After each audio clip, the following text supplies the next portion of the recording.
Hello everyone, hello my dear lovely students, कैसे हैं आप लोग। I hope you are doing great और आशा करता हूं कि आप सभी का हेल्थ काफी अच्छा होगा। So guys, welcome back once again to the official YouTube channel of Unacademy. And if you are from mechanical engineering department, this session is going to be very important for you because आज के इस particular video में हम लोग discuss करने वाले हैं SSC JE 2024 के लिए क्या रहने वाला syllabus for mechanical engineering department. And ये वीडियो थोड़ा लंबा होने वाला है बिकॉज मैं यहाँ पे कुछ ऐसे चीजें बताऊंगा जो आपको कोई नहीं बताता है। मींस क्या है? मींस जो आपको सिलेबस दिया जाता है सीबीटी 1 का मैं बात करूं, फिर सीबीटी 2 का मैं बात करूं, जो ऑफिशियल सिलेबस दिया जाता है एसएससी की तरफ से, आप देखोगे कि एग्जाम में जो क्वेश्चन पूछा जाता है, कई सारे ऐसे टॉपिक देखने को मिलेगा, कई सारे ऐसे चैप्टर देखने को मिलेगा जो सिलेबस में नहीं रहता है। तो मैं यहाँ पे एनालिसिस किया हूँ लास्ट आपके लगभग 13 से लेकर 15 साल के बीच में मैं एनालिसिस किया हूँ। On the basis of that मैं आप लोग को यहाँ पे बताने वाला हूँ सिलेबस सीबीटी 1 का क्या रहेगा जहां से क्वेश्चन पूछा जाता है, और मैं दिखाऊंगा एसएससी क्या एसएससी जेई जो है ऑफिशियल नोटिफिकेशन के थ्रू क्या सिलेबस बताती है, लेकिन एक्चुअल में कहां कहां से क्वेश्चन पूछा जाता है। सिमिलरली विद सीबीटी 2, एंड यहां पे जो चेंज हुआ इस बारी 2023 में, जो चेंज हुआ आप लोग का सीबीटी 1 और सीबीटी 2 में, मेजर चेंज हुआ आपके सीबीटी 2 में। पूरा का पूरा सिलेबस को इस बारी ऑनलाइन बेस्ड टेस्ट बताया गया, इससे पहले वो डिस्क्रिप्टिव टाइप हुआ करता था। तो on the basis of that भी मैं सिलेबस के बारे में बताने वाला हूं कि अब आपको प्रिपरेशन में क्या चेंज लाना है। इसके अलावा मेजर चेंज हुआ आपके नेगेटिव वाला मार्किंग में चेंज हुआ सीबीटी 1 में भी और सीबीटी 2 में भी, तो सबके बारे में डिस्कस करेंगे। लेकिन मेजर हम लोग का जो पोर्शन रहने वाला है वो सिलेबस के ऊपर रहने वाला है। तो मैं आप लोग को यहाँ पे पूरा का पूरा जितना भी मैकेनिकल इंजीनियरिंग में आपके सब्जेक्ट होता है सभी के बारे में डिस्कस करने वाला हूं। सारे चैप्टर वाइज सारे टॉपिक का मैं डिस्कस करूंगा। इसके अलावा not only subject and topic, मैं आपको यह भी डिस्कस करने वाला हूं कि कौन सा चैप्टर ज्यादा इंपॉर्टेंट है, कौन सा चैप्टर लेस इंपॉर्टेंट है, और किसी भी पर्टिकुलर जो आप लोग का रहने वाला सब्जेक्ट, सपोज करो थर्मोडायनेमिक्स या आईसी इंजन या पावर प्लांट, या फिर बात करेंगे हम लोग एमडी का, टॉम का बात करेंगे, प्रोडक्शन का बात करेंगे, कोई भी जितनी भी आपके सब्जेक्ट है, कौन कौन सा चैप्टर से मैक्सिमम नंबर ऑफ क्वेश्चन पूछा जाता है जिसको प्रायोरिटी आपको देना है, और किस किस ऐसे टॉपिक है या चैप्टर है जिसको आपको छोड़ना है। यानी कि आपको यहाँ पे ए टू जेड आइडिया मिल जाएगा कि अगर आप एसएससी जे का प्रिपरेशन कर रहे हो या फिर करने वाले हो या आगे चलकर करोगे, तो किस सिलेबस को पढ़ना है और किसको छोड़ना है, क्या करना है क्या नहीं करना है, ए टू जेड आपको यहां पे देखने को मिल जाएगा। सिर्फ यहां पे हम लोग ऑफिशियल जो है आपका एसएससी जे जो देती है, अगर आप उसको फॉलो करके चलोगे ना डियर, तो आप बिल्कुल भी क्वालिफाई, यही रीजन है कि बच्चे अच्छे पढ़ने के बावजूद भी क्वालिफाई नहीं कर पाते इन्हीं रीजनों के वजह से। तो हम लोग यहाँ पे जो भी चीज ला रहे हैं वो ए टू जेड और ऑथेंटिक और बहुत ही टॉप ग्रेड का ला रहे हैं। तो इसके लिए आप चैनल को सब्सक्राइब कर लीजिए, मुझे फॉलो कर लीजिए। अनअकैडमी जाके मुझे उत्तम कुमार दास सर्च करके आप मुझे फॉलो कर सकते हो, और यूट्यूब में भी आपके लिए जल्द ही फ्री में क्लासेस चलाया जाएगा फॉर मैकेनिकल इंजीनियरिंग डिपार्टमेंट। तो चलिए डियर स्टूडेंट, स्टार्ट करते हैं। तो सबसे पहले मैं आपको बता देता हूं एग्जाम पैटर्न क्या है, बिकॉज यहाँ पे मेजर चेंज हुआ 2023 में, तो आप जो भी एग्जाम होगा उसमें यही पैटर्न आपका रहने वाला है। सबसे पहली बात, अगर आप देखोगे दो पेपर आपका होता है एसएससी में, एक होता है पेपर 1, और जब आप पेपर 1 को क्वालिफाई कर जाते हो, है ना, उसके बाद आप जाते हो पेपर 2 के लिए, है ना। पेपर 1 जो होता है वो मेरा होता है ऑब्जेक्टिव टाइप का क्वेश्चन होता है, यानी कि एक क्वेश्चन का 4 ऑप्शन मिलेगा। अगर बात करते हैं कि ये मेरा ऑनलाइन बेस्ड टेस्ट होता है ना, ऑनलाइन बेस्ड टेस्ट यानी कि सीबीटी होता है। लेकिन इसके बाद जो आपका पेपर 2 है, इससे पहले होता था क्या, डिस्क्रिप्टिव टाइप, यानी आपको रिटन एग्जामिनेशन होता था, आपको लिखना पड़ता था। 10 नंबर 15 नंबर 5 नंबर का क्वेश्चन दिया जाए, आपको लिखना, जैसे सेमेस्टर में लिखते हो, on the basis of that आपको नंबर मिलता है। लेकिन अब इसको चेंज करके कर दिया गया, इसको भी सीबीटी बेस्ड टेस्ट, है ना, समझ गए ना। यानी इस बार भी ये भी आपका ऑनलाइन बेस्ड रहेगा, ये भी आपका एक क्वेश्चन रहेगा, 4 ऑप्शन रहेगा, लेकिन हाँ क्वेश्चन का लेवल अप हो गया है, यानी अब आपको अच्छा लेवल का दिया जाएगा, क्योंकि आप बोलोगे दोनों का एक जैसा रहेगा, नहीं है ना। चलिए अगर बात करेंगे पहला पेपर में कौन कौन सा सब्जेक्ट देखने को मिलता है, तो एक होता है आपका रीजनिंग वाला पार्ट, एक होता है आपका जीए वाला पार्ट, जनरल अवेयरनेस वाला पार्ट, एंड और एक हो जाता है आपका इंजीनियरिंग वाला पार्ट। लेकिन यहां से याद रखना, अगर आप सिविल से हो तो सिर्फ सिविल से रहेगा, अगर आप इलेक्ट्रिकल से हो तो सिर्फ इलेक्ट्रिकल से, या मैकेनिकल से हो तो सिर्फ मैकेनिकल से पूछा जाएगा, समझ गए। सिमिलरली बात अगर बात करें सीबीटी 2 का, तो इसमें भी आप अगर आप हो सिविल से तो सिविल से, मैकेनिकल तो मैकेनिकल, इलेक्ट्रिकल तो इलेक्ट्रिकल, राइट। इसके अलावा कटअप जो रेडी होता है सेक्शनल कटअप रेडी नहीं होता है, यानी कि इन तीनों में मिला के सपोज करो ये जितना भी रहेगा, जैसे मैं अभी दिखाने वाला हूँ कि पेपर 1 का अगर बात करता हूँ तो जीए जो रहता है वो 50 क्वेश्चन रहता है, 50 मार्क्स का रहता है। रीजनिंग बात करेंगे तो 50 क्वेश्चन 50 मार्क्स का रहता है, यानी कि एक क्वेश्चन 1 नंबर का पूछा जाता है। और वहीं 100 पूछा जाता है आपका क्या, टेक्निकल, जैसे आप मैकेनिकल से हो तो मैकेनिकल से 100 क्वेश्चन रहेगा और 100 मार्क्स का रहेगा। तो कुल मिला के 200 क्वेश्चन पूछा जाता है, 200 मार्क्स का पूछा जाता है और टाइम आपको मात्र मिलता है 120 मिनट। मैं बात करता सेक्शनल कटअप, मतलब क्या है कि अगर 200 में सपोज करो कटअप आपका जाता है 160 170, तो आपको यहाँ पे ये नहीं है कि भाई साहब इसमें भी कुछ नंबर लाना ही मुझे पड़ेगा, इसमें भी यानी जीके में भी कुछ नंबर लाना पड़ेगा, रीजनिंग में भी कुछ नंबर लाना पड़ेगा, टेक्निकल में नहीं, ऐसा नहीं है। आपको सब मिला के लाना पड़ेगा जो भी कट ऑफ होता है, समझ गए। किसी में कम आया किसी में ज्यादा आ गया तो चल जाएगा, समझ गए ना। चलिए, तो ये चीज हो गया। नेगेटिव का अगर बात करते हैं तो यहाँ पे रिवाइज हुआ, फिर से इसमें भी चेंज आया, मेजर चेंज। पहले इसको बढ़ाया गया था, 033 करा गया था, लेकिन फिर से रिवाइज करके जस्ट एग्जाम से पहले आपको कर दिया गया 0.25, यानी कि अब ये चीज देखने को मिलेगा 2024 25 26 जितने भी एग्जाम होगा एसएससी का, सब में यही देखने को मिलेगा, जब तक कि मेजर फिर से चेंज नहीं होता। और एसएससी जो है वो डेली डेली चेंज करती नहीं है ना, या भाई 5 साल 10 साल के लिए तो फिक्स हो गया। तो पेपर 1 में 0.25, यानी कि अगर आप 4 क्वेश्चन को गलत करते हो तो आपका 1 नंबर कट जाएगा। इस चीज का ध्यान रखना, 1 नंबर कट जाएगा अगर आप 4 क्वेश्चन को गलत करते हो तब। चलिए, ये हो गया पेपर 1 का हाल। अब बात करते हैं सिलेबस, अब बात करते हैं सिलेबस का। अगर आप सिलेबस देखते हो, सबसे बड़ा ना सिलेबस में जो मेजर आपको देखने को मिलता है डिफरेंस, वो डिफरेंस ये होता है, यहाँ लिखा कुछ रहता है, पूछा जाता कुछ। अगर सबसे बड़ा आपको रीजन पता है तो मैं आपको बता, सबसे नीचे आ जाओ, क्लासिफिकेशन ऑफ स्टील, मतलब प्रोडक्शन में सिर्फ और सिर्फ यहाँ पे क्लासिफिकेशन ऑफ स्टील, ये भी किस में आ जाता है, आपका आ जाता है मटेरियल साइंस में, है ना, इंजीनियरिंग मटेरियल में आ जाता है। प्रोडक्शन आपको दिखाई नहीं देगा, ना कास्टिंग है, ना वेल्डिंग है, ना मेटल कटिंग है, ना सीट मेटल है, ना कुछ है। लेकिन आप जाके एग्जाम में बैठो, आपको अप टू 10 नंबर तक, 8 से लेकर 10 नंबर, सब टाइम जो है ये 10 से लेकर 12 नंबर तक पूछा जाता प्रोडक्शन का क्वेश्चन, लेकिन यहाँ पे आपको देखने को नहीं मिलेगा। आप यहाँ पे देखोगे आरएसी दिखाई नहीं देगा, अभी मैं आपको बताऊंगा डिटेल में, आरएसी दिखाई नहीं देगा, लेकिन आरएसी कम से कम 8 से 10 नंबर पूछा जाता है। अब बच्चे सोचते हैं भाई साहब सिलेबस के अकॉर्डिंग मैंने पढ़ा है, लेकिन फिर भी मेरा 10-20 नंबर, आप समझ लो यही, अगर आप सिलेबस के अकॉर्डिंग जाओगे तो यहाँ पे 10 नंबर गया, यहाँ 10 नंबर गया, यानी आप 80 नंबर का ही तैयारी कर रहे हो। और ऐसा तो होता नहीं कि 100 का 100 आप लगा के आओगे। अब यहां से अगर आप 60 करोगे तो भाई साहब कितना मार्क कर गया, क्योंकि आप 20 का प्रिपरेशन नहीं करे, क्योंकि आपका सिलेबस के अकॉर्डिंग चला। तो आपको ये बहुत इंपॉर्टेंट है कि आप पैटर्न के अकॉर्डिंग चलो जो पूछा गया है। तो दैट्स वाई यहाँ पे मैं डिकोड करने वाला हूँ 1 बाय 1 करके। सबसे पहले बात करते हैं, क्या आप देखोगे यहाँ पे सी पार्ट क्यों लिखा गया, क्योंकि ए बी सी में यहाँ पे लिखा हूँ, ए पार्ट में लिखा हूँ जनरल इंजीनियरिंग सिविल का, फिर बात कर रहा हूँ यहाँ पे इलेक्ट्रिकल का, और सी में बात कर रहा हूँ मैकेनिकल का, इसलिए सी में कर रहा हूँ, ठीक है। पेपर वन यानी कि जो सीबीटी 1 होता है उसका मैं बात कर रहा हूँ। थ्योरी ऑफ मशीन एक आ जाए चैप्टर, और हाँ यहाँ पे लिख दिया जाए थ्योरी ऑफ मशीन। भाई यहाँ पे कितने चैप्टर हैं, कहाँ से पूछा जाता है, किससे कम किससे ज्यादा, ये कुछ नहीं मेंशन है, सब मैं बताऊंगा। फिर आता machine design, engineering mechanics and strength of material, ये 4 सब्जेक्ट तो यहाँ पे 1 हो गया, 2 हो गया, 3 हो गया, और 4 को, बस 4 को लिख दिया गया, कुछ नहीं यहाँ पे डिटेल कहा गया है। लेकिन क्या इससे कम क्वेश्चन आते हैं, आते कम है मानते हैं। मैक्सिमम क्वेश्चन कहां से आते हैं, अगर मैं बात करता हूं पेपर 1 का, तो एक हो जाता है आपका क्या, थर्मोडायनेमिक्स, एक आ जाता आपका क्या, आईसी इंजन, एक आ जाता आपका आरएसी, एक आ जाता आपका पावर प्लांट, और इन सबको मिला के कहा जाता थर्मल इंजीनियरिंग। क्या कहा जाता आपका, थर्मल इंजीनियरिंग कहा जाता है। एंड सेकेंडली आ जाता मेरा फ्लूइड वाला पार्ट, है ना, फ्लूइड मैकेनिक्स का और हाइड्रोलिक्स वाला पार्ट।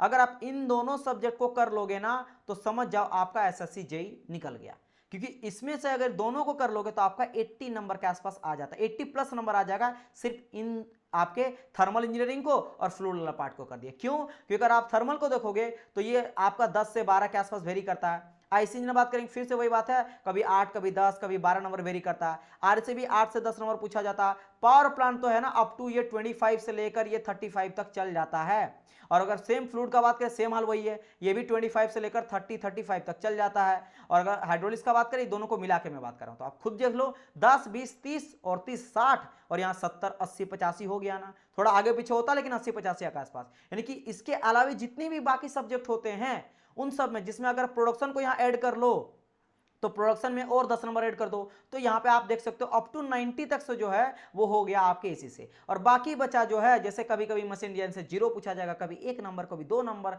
कभी नहीं पूछा जाता है। सिमिलरली इंजीनियरिंग मैकेनिक्स का कभी 0 कभी 1, थ्योरी ऑफ मशीन का भी सेम हाल है, एक कभी दो, यानी इन सब मिला के 10 नंबर। और इस पूरा थर्मल पार्ट को, और थर्मल पार्ट अच्छा बात पता है क्या सो, अगर आप थर्मोडायनेमिक्स को अच्छी तरह से पढ़ लोगे ना तो ऑटोमेटिकली ये इंटरलिंक्ड कनेक्टेड रहता है आईसी इंजन से, क्योंकि यहां से हम लोग स्टार्ट करते हैं, जो भी इंजन के बारे में पढ़ते हैं वो कार्नोट से पढ़ते हैं, कार्नोट से आगे चलकर हम लोग जितने भी पढ़ते हैं क्लोसियस थ्योरम पढ़ते हैं, जीरोथ लॉ पढ़ते हैं टेम्परेचर के बारे में, फिर सेकंड लॉ पढ़ते हैं एंट्रोपी के बारे में, वहां पे कॉन्सेप्ट मुझे मिलता है इंजन के बारे में मिलता है, समझ गए, जो कि क्लोसियस स्टेटमेंट देता है, केल्विन प्लांक स्टेटमेंट देता है, वो अलग अलग इंजन के बारे में बताता है, जो बेसिकली किससे बना था, कार्नोट थ्योरम से। उसी कार्नोट थ्योरम का यूज करके अलग अलग तरह का इंजन में यूज किया जाता है, इंटरनल कंबशन इंजन में, जिसमें 4 स्ट्रोक 2 स्ट्रोक आ जाता है। इसके अलावा बात करेंगे हम लोग इंटरनल भी डिवाइड किया जाता है, पेट्रोल इंजन आ जाता है, डीजल इंजन आ जाता है, और कई सारा आपको देखने को मिलेगा इंजन माना जाता है प्रैक्टिकल लेवल में जो यूज किया जाता है। उसी से कनेक्टेड रहता है आरएसी, बात वही है, और पावर प्लांट में भी कहीं ना कहीं उसी का यूज किया जाता है, पीवीए डायग्राम का, टीएस डायग्राम का, अलग अलग साइकिल का।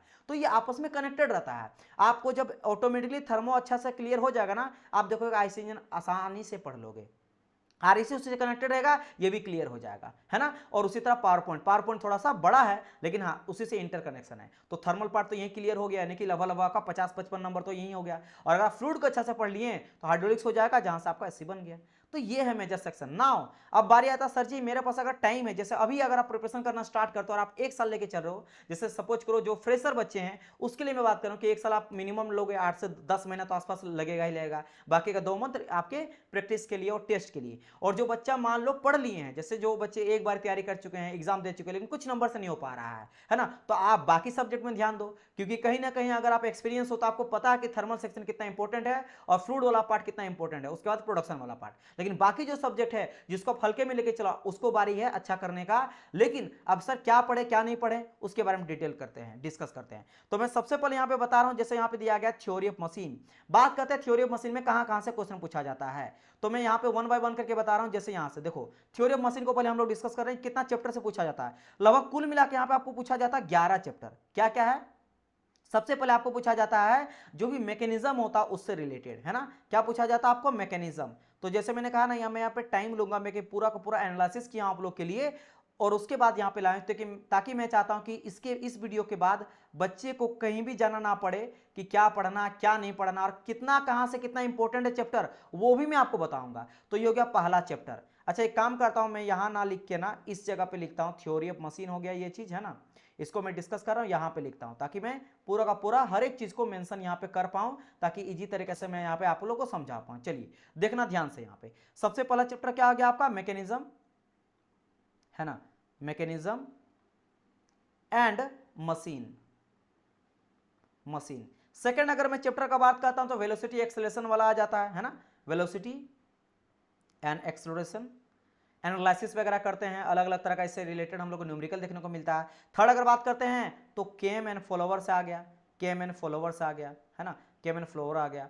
फोर्थ नंबर बात करते हैं तो गियर ट्रेन वाला आ जाएगा, है ना, गियर ट्रेन वाला आ जाएगा, गियर एंड गियर ट्रेन से इसमें पढ़ लेंगे, ट्रेन। फिर अगर बात करते हैं फिफ्थ नंबर में तो बेल्ट रोप वाला आ जाएगा, है ना, बेल्ट हो गया, बेल्ट हो गया, रोप हो गया, एंड आपका चेन इसमें आ जाता है, यह आ जाता है चैप्टर। अगर बात करते हैं हम लोग क्या 6 नंबर का चैप्टर कौन सा आ जाएगा डियर, तो यह आ जाएगा आपका डायनेमोमीटर वाला। क्या आ जाएगा आपका, डायनामोमीटर, डायनामोमीटर एंड ब्रेक्स इसमें आ जाता है। अगर इसके बाद अगर बात करते हैं तो यहां आ जाएगा आपका स्टैटिक वाला पार्ट। क्या आ जाएगा, स्टैटिक एंड डायनामिक फोर्स, है ना, यह आ जाएगा। फिर बात करते हैं हम लोग 8 चैप्टर का, तो इसमें फ्लाईव्हील आप ले लो और गवर्नर को ले लो। क्या आ जाएगा मेरा, फ्लाईव्हील आ जाएगा एंड गवर्नर आ जाएगा, गवर्नर आ जाएगा। अगर बात करते हैं 9th नंबर में तो आ जाएगा आपका बैलेंसिंग वाला पार्ट आ जाएगा। क्या आ जाएगा का, बैलेंसिंग आ जाएगा। और अगर बात करते हैं 10 नंबर का तो यहाँ पे आ जाए आपका जायरोस्कोप। देखो यहाँ पे ना जो भी मैं लिख रहा हूँ प्लीज आप ना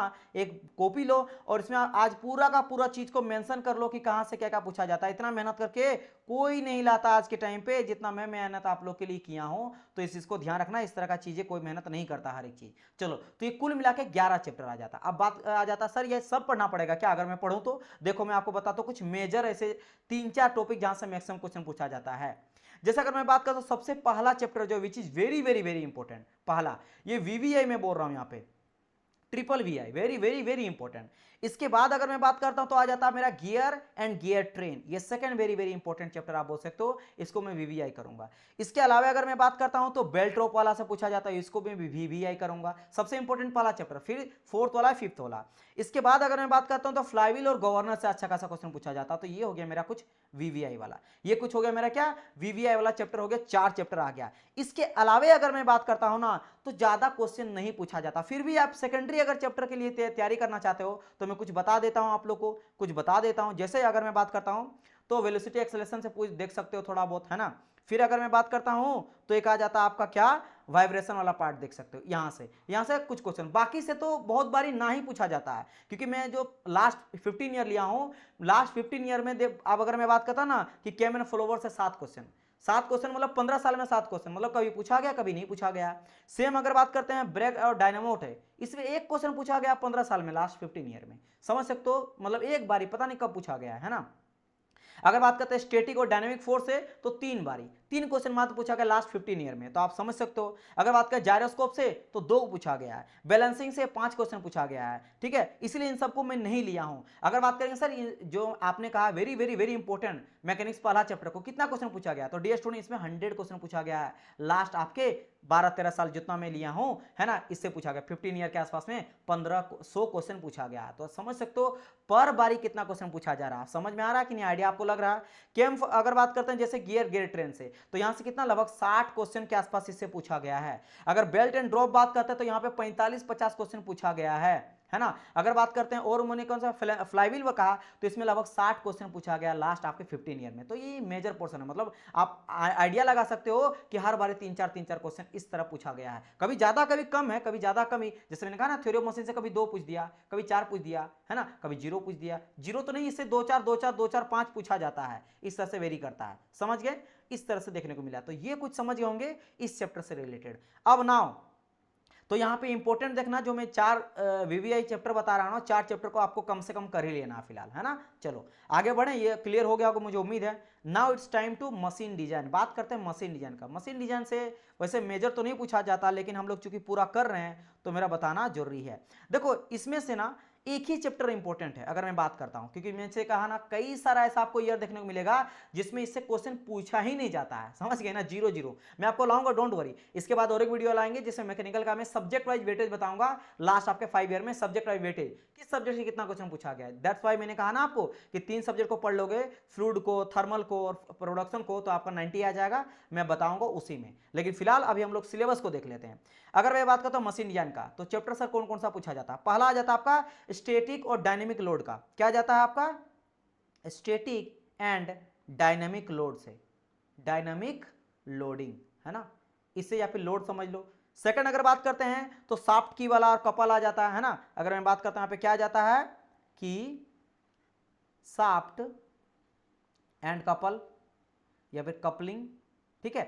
ये थर्ड अगर चैप्टर बात करते हैं तो थ्रेडेड जॉइंट हो गया और पावर स्क्रू हो गया, ठीक है। तो क्या आ जाएगा यहाँ पे threaded joint, joints and power screw.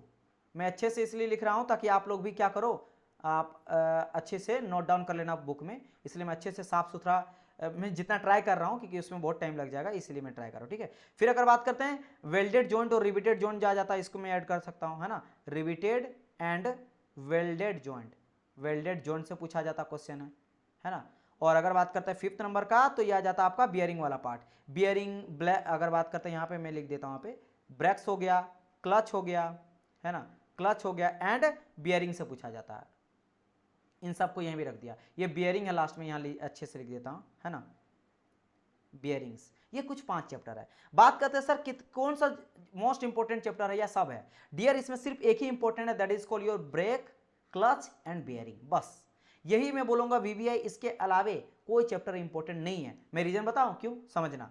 Last 15 साल में इससे या 13-15 साल के आसपास जो भी मैं लिया हूं, लगभग 15 हो ही जाएगा, 3 क्वेश्चन आया है, 3 क्वेश्चन, मतलब कभी पूछ दिया इसका मन नहीं है, 15 साल में 3 बार पूछा है, 3 क्वेश्चन ओनली पूछा है। सेम हाल इसके साथ है, 3 क्वेश्चन पूछा है, इसको थोड़ा 7 क्वेश्चन पूछ दिया है, इसको थोड़ा 9 क्वेश्चन पूछ दिया है ना। लेकिन अगर बात करेंगे इस वाले से 5th चैप्टर से, तो इसमें नंबर ऑफ क्वेश्चन 34 है, 35 के आसपास। तो आप देख सकते हो 35 क्वेश्चन, यानी कि हर बार ठीक ठाक, मतलब कभी कभार पूछा गया, इससे क्वेश्चन आता है, समझ गए ना, मतलब 2 क्वेश्चन के आसपास समझ सकते हो कि आता है। तो अगर कभी आया है तो इसी चैप्टर से आता है, अदरवाइज नहीं आता है, तो ध्यान रखना। बाकी आप पढ़ सकते हो सबको, लेकिन आपको ट्राई करना कि इसको मुझे गलती से भी नहीं छोड़ना। होता नहीं लास्ट टाइम में सर बहुत सारा सिलेबस, हमेशा बच्चे बोलते हैं, और क्यों बच्चे कुछ ऐसे सिलेक्टेड बच्चे होते हैं जो इसमें भी क्वालिफाई कर जाते हैं फटाफट दिमाग लगा के, क्योंकि उसको समझ में आता है ना कि ये जो रायता जैसा फैला हुआ है ना इतना सिलेबस, इसमें सिलेक्टेड पोर्शन मेरा क्या है, उसको वो ज्यादा मेजर लिए करता है, बाकी चीजों को थोड़ा बहुत देख लेता है, लेकिन उसको गलती से भी नहीं छोड़ता है। तो वो मैं आपको बता, दैट्स व्हाई मैंने कहा कि आई विल टेक टाइम,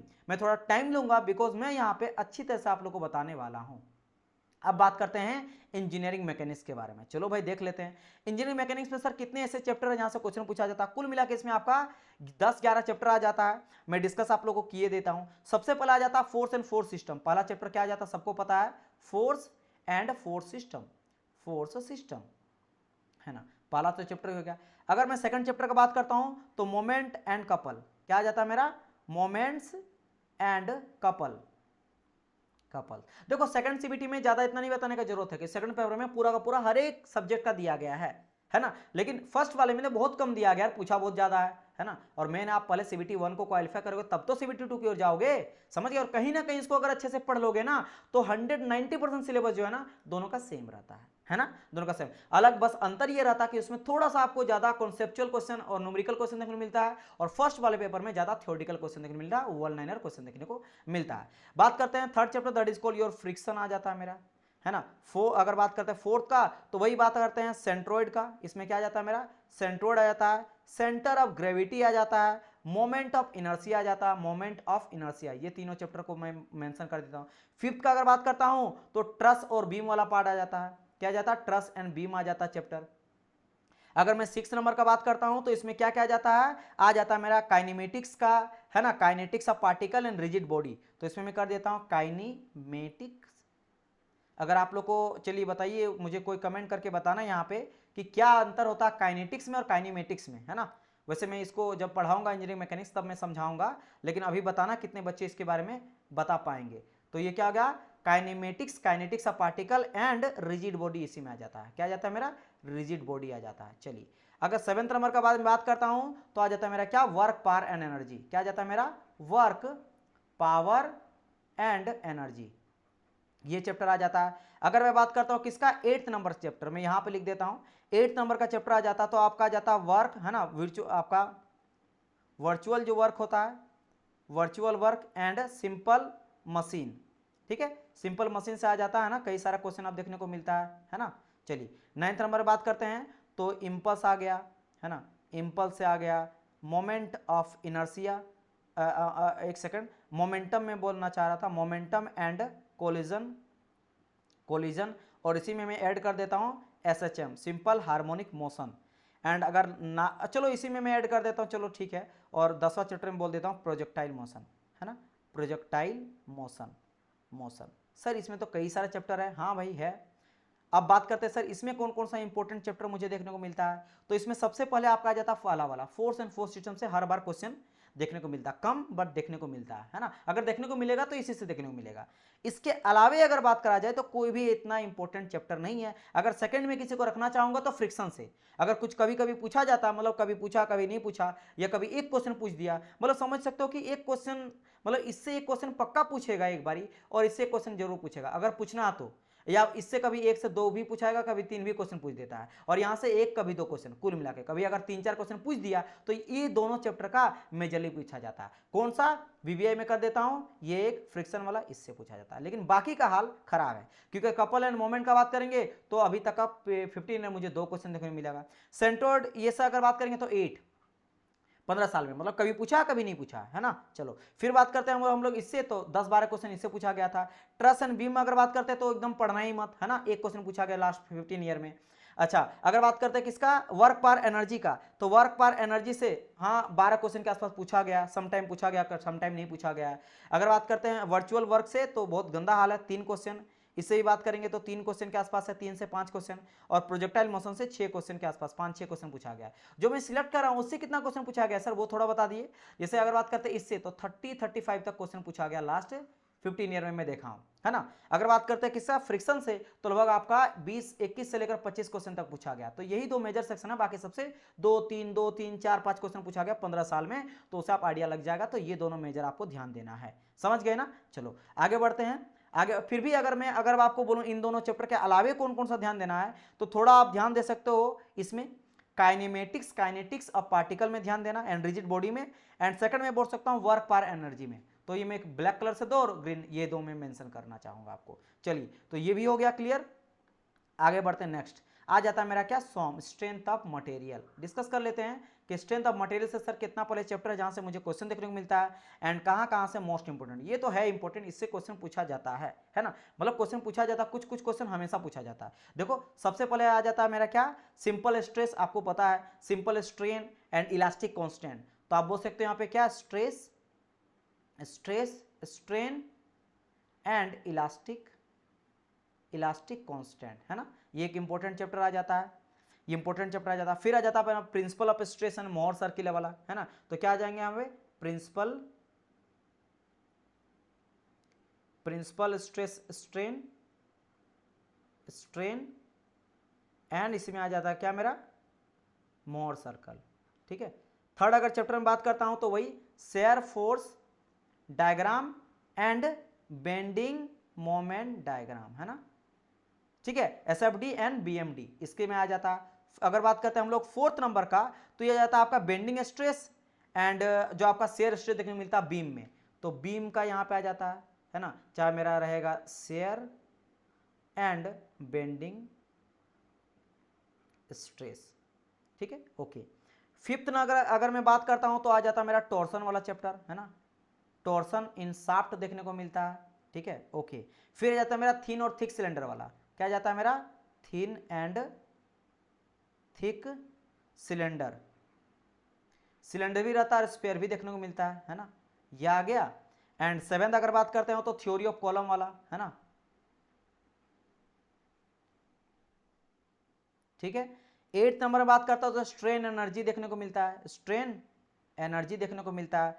अगर मैं यहां पे आ जाता हूं 9th नंबर में, तो डिफ्लेक्शन वाला पार्ट आ जाता है, मेरा चैप्टर आ जाता है, क्या आ जाता है मेरा, deflection and slope of beam, है ना, deflection and slope of beam. 10th का बात करेंगे थ्योरी ऑफ फेल्योर, एंड अगर बात करेंगे 11th का तो स्प्रिंग। ये आपका टॉपिक जो है ना, मतलब ये सेशन बड़ा होगा ही, क्योंकि हर एक चीज को डिटेल में समझा रहे हैं, तो इट विल टेक टाइम, है ना। चलो बात करते हैं, सर जी मोस्ट इंपोर्टेंट चैप्टर बताओ। तो भाई साहब पहला chapter is very very super important, है ना, इससे 100% है कि हर बार क्वेश्चन देखने को मिलता, कम ज्यादा बट देखने को मिलता, श्योर शॉट है ना। फिर बार आ जाता है मेरा क्या, shear force and bending moment diagram. Easy question पूछा जाता है और कुछ आपका कॉम्प्लिकेटेड भी रहता है, समटाइम न्यूमेरिकल दिया जाता है, तो लेकिन क्वेश्चन पूछा जाता है। इसके बाद अगर बात करते हो तो टॉर्सन इन शाफ्ट, टॉर्सन से भी क्वेश्चन आपको देखने को मिलता है, अलग अलग तरह का बेंडिंग, आई मीन टॉर्क का बात करा जाए, टॉर्सन कैसे प्रोड्यूस होता है, इससे रिलेटेड क्वेश्चन पूछा जाएगा।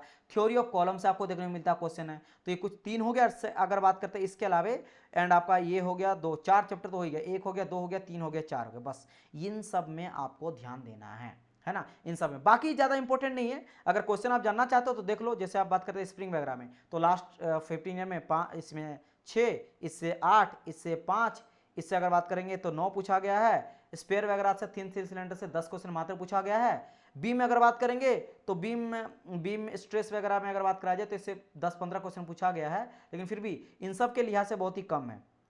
फिर बात करते हैं प्रिंसिपल, इससे तो 14-15 क्वेश्चन पूछा गया, लेकिन जो मैं डिस्कस कर रहा हूं ये कुछ चैप्टर जैसे इससे अप टू 100 क्वेश्चन पूछा गया है। अगर बात करते हैं shear force bending moment diagram, तो 50 क्वेश्चन के आसपास पूछा गया है। अगर मैं बात करता हूं किससे, अगर मैं बात करता हूं कि इससे टॉर्सन से, तो इससे आपका लगभग 35 से लेकर 40 क्वेश्चन तक पूछा गया है। अगर थ्योरी ऑफ कॉलम से बात करते हैं तो लगभग अगर मैं बात करता हूं इसका, तो 35 के आसपास पूछा गया है। तो आप देख सकते हो ये आपका इंपॉर्टेंट चैप्टर आ जाता है। नाउ अब बारी आ जाता है that is call your thermodynamics. आप यहां पे देख सकते हो थर्मोडायनेमिक्स का कई सारा टॉपिक यहां पे मेंशन करा गया है, कई सारा टॉपिक यहां पे मेंशन करा गया। जैसे बात करते हैं प्रॉपर्टी ऑफ प्योर सबस्टेंस, तो भाई प्रॉपर्टी ऑफ प्योर सबस्टेंस समझ लो कब आता है, पहले आ जाता है आपका zeroth low. Basic understanding of thermodynamics and zeroth law. Zeroth law के बाद आ जाता है आपका सेकंड लॉ, फिर आ जाता है आपका सेकंड लॉ में एंट्रोपी आ जाता है, एंट्रोपी के बाद आ जाता है एवाबिलिटी, उसके बाद हम लोग पढ़ते हैं क्या, प्योर सब्सटेंस, तो उसके बाद का चैप्टर, लेकिन यहाँ पे डायरेक्ट दे दिया गया। फिर यहाँ पे देखो फर्स्ट लॉ पीछे आ गया, फिर सेकंड लॉ, लेकिन जीरोथ लॉ से भी क्वेश्चन रहता है। अच्छा जीरोथ लॉ ही नहीं, आपका जो बेसिक कॉन्सेप्ट होता है सिस्टम का, सराउंडिंग का, समझ गए मेरी बात की नहीं, इसके अलावा जो अलग अलग प्रोसेस होता है, आइसोकोरिक, आइसोबेरिक, एडियाबेटिक, पॉलीट्रोपिक, समझो, इसके हीट ट्रांसफर, ये सब पूछा जाता है। टाइप ऑफ सिस्टम कौन सा था, बाउंड्री, इमेजिनरी, ये सब का एग्जांपल आपको पूछा जाएगा। तो ये कई सारा चीजें जो आपको देखने को मिलता है, लेकिन यहाँ पे मेंशन नहीं रहता, डायरेक्ट बोल दिया फर्स्ट लॉ और सेकंड लॉ, लेकिन जीरोथ लॉ से कई सारा क्वेश्चन देखने को मिलता है। अब बात करते हैं यहाँ पे जैसे थर्मोडायनेमिक्स आ जाता है, okay, second law thermodynamics, air standard cycle, मतलब ये खत्म हो गया, यही आपका हो गया, इसी इतने ही थर्मोडायनेमिक्स खत्म कर दिया। देखो कितना छोटा दिया गया थर्मोडायनेमिक्स, लेकिन एक्चुअल में इतना नहीं है, कई सारा आपको देखने को मिलता है ये, क्योंकि air standard cycle of IC engine, अभी आइसी इंजन स्टार्ट हो गया। तो ये हो गया आपका चैप्टर क्या, थर्मोडायनेमिक्स है, this is your thermodynamics, dynamics.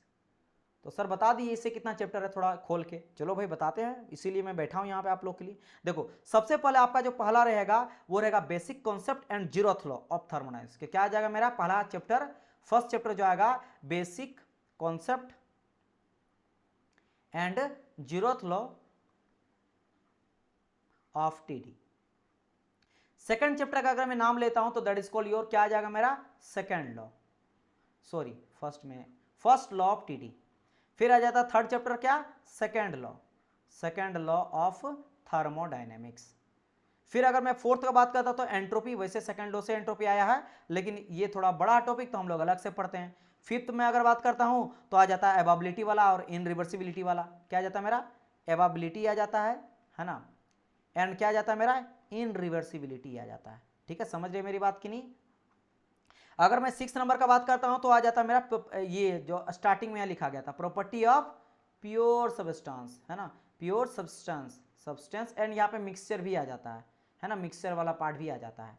And अगर बात करेंगे 7th नंबर का तो लास्ट आ जाता है थर्मोडायनेमिक्स रिलेशन, जबकि यहाँ पे कोई मेंशन ही नहीं है ना, थर्मोडायनेमिक्स रिलेशन, और यहाँ से भी क्वेश्चन पूछा जाता है डियर, है ना, टीडीएस रिलेशन हमारा जानते हो ना, वो पूछा जाता है, लेकिन यहाँ पे कहीं मेंशन है, नहीं मेंशन है। तो पहली बात देखो आपका basic concept zeroth law mention ही नहीं है, पूछा जाता है। और जबकि मैं आपको बताना चाहूंगा कि देखो यहाँ पे कितना बड़ा ये हास्यप्रद का बात है कि यहाँ पे जीरोथ लॉ के बारे में बोला ही नहीं है गया, लेकिन सबसे ज्यादा मोस्ट इंपोर्टेंट चैप्टर जो आपके लिए है ना फॉर एसएससी जेईई, वो basic concept and zeroth law ही है ना। क्यों, मैं बताऊं आपको, क्योंकि लास्ट 15 ईयर में अगर टोटल क्वेश्चन का बात कर रहा हूं ना, सबसे ज्यादा इसी से पूछा गया, 104 से लेकर 110 नंबर तक पूछा गया क्वेश्चन, 110 के आसपास क्वेश्चन पूछा गया। आप समझ सकते हो कितना इंपॉर्टेंट है, इतना किसी से नहीं पूछा गया जिससे उसे, और यहाँ पे मेंशन नहीं करा गया, समझ रहे हो ना। यही रीजन आता है, बच्चे को सिलेबस तो ध्यान देते हैं, लेकिन एग्जाम पैटर्न और प्रीवियस का पेपर बहुत इंपॉर्टेंट है, उसके अकॉर्डिंग पढ़ना। अगर बात करते हैं फर्स्ट लॉ का, तो फर्स्ट लॉ भी इंपॉर्टेंट है, बिल्कुल इंपॉर्टेंट है, इससे भी लगभग आपका 50 क्वेश्चन के आसपास पूछा गया है,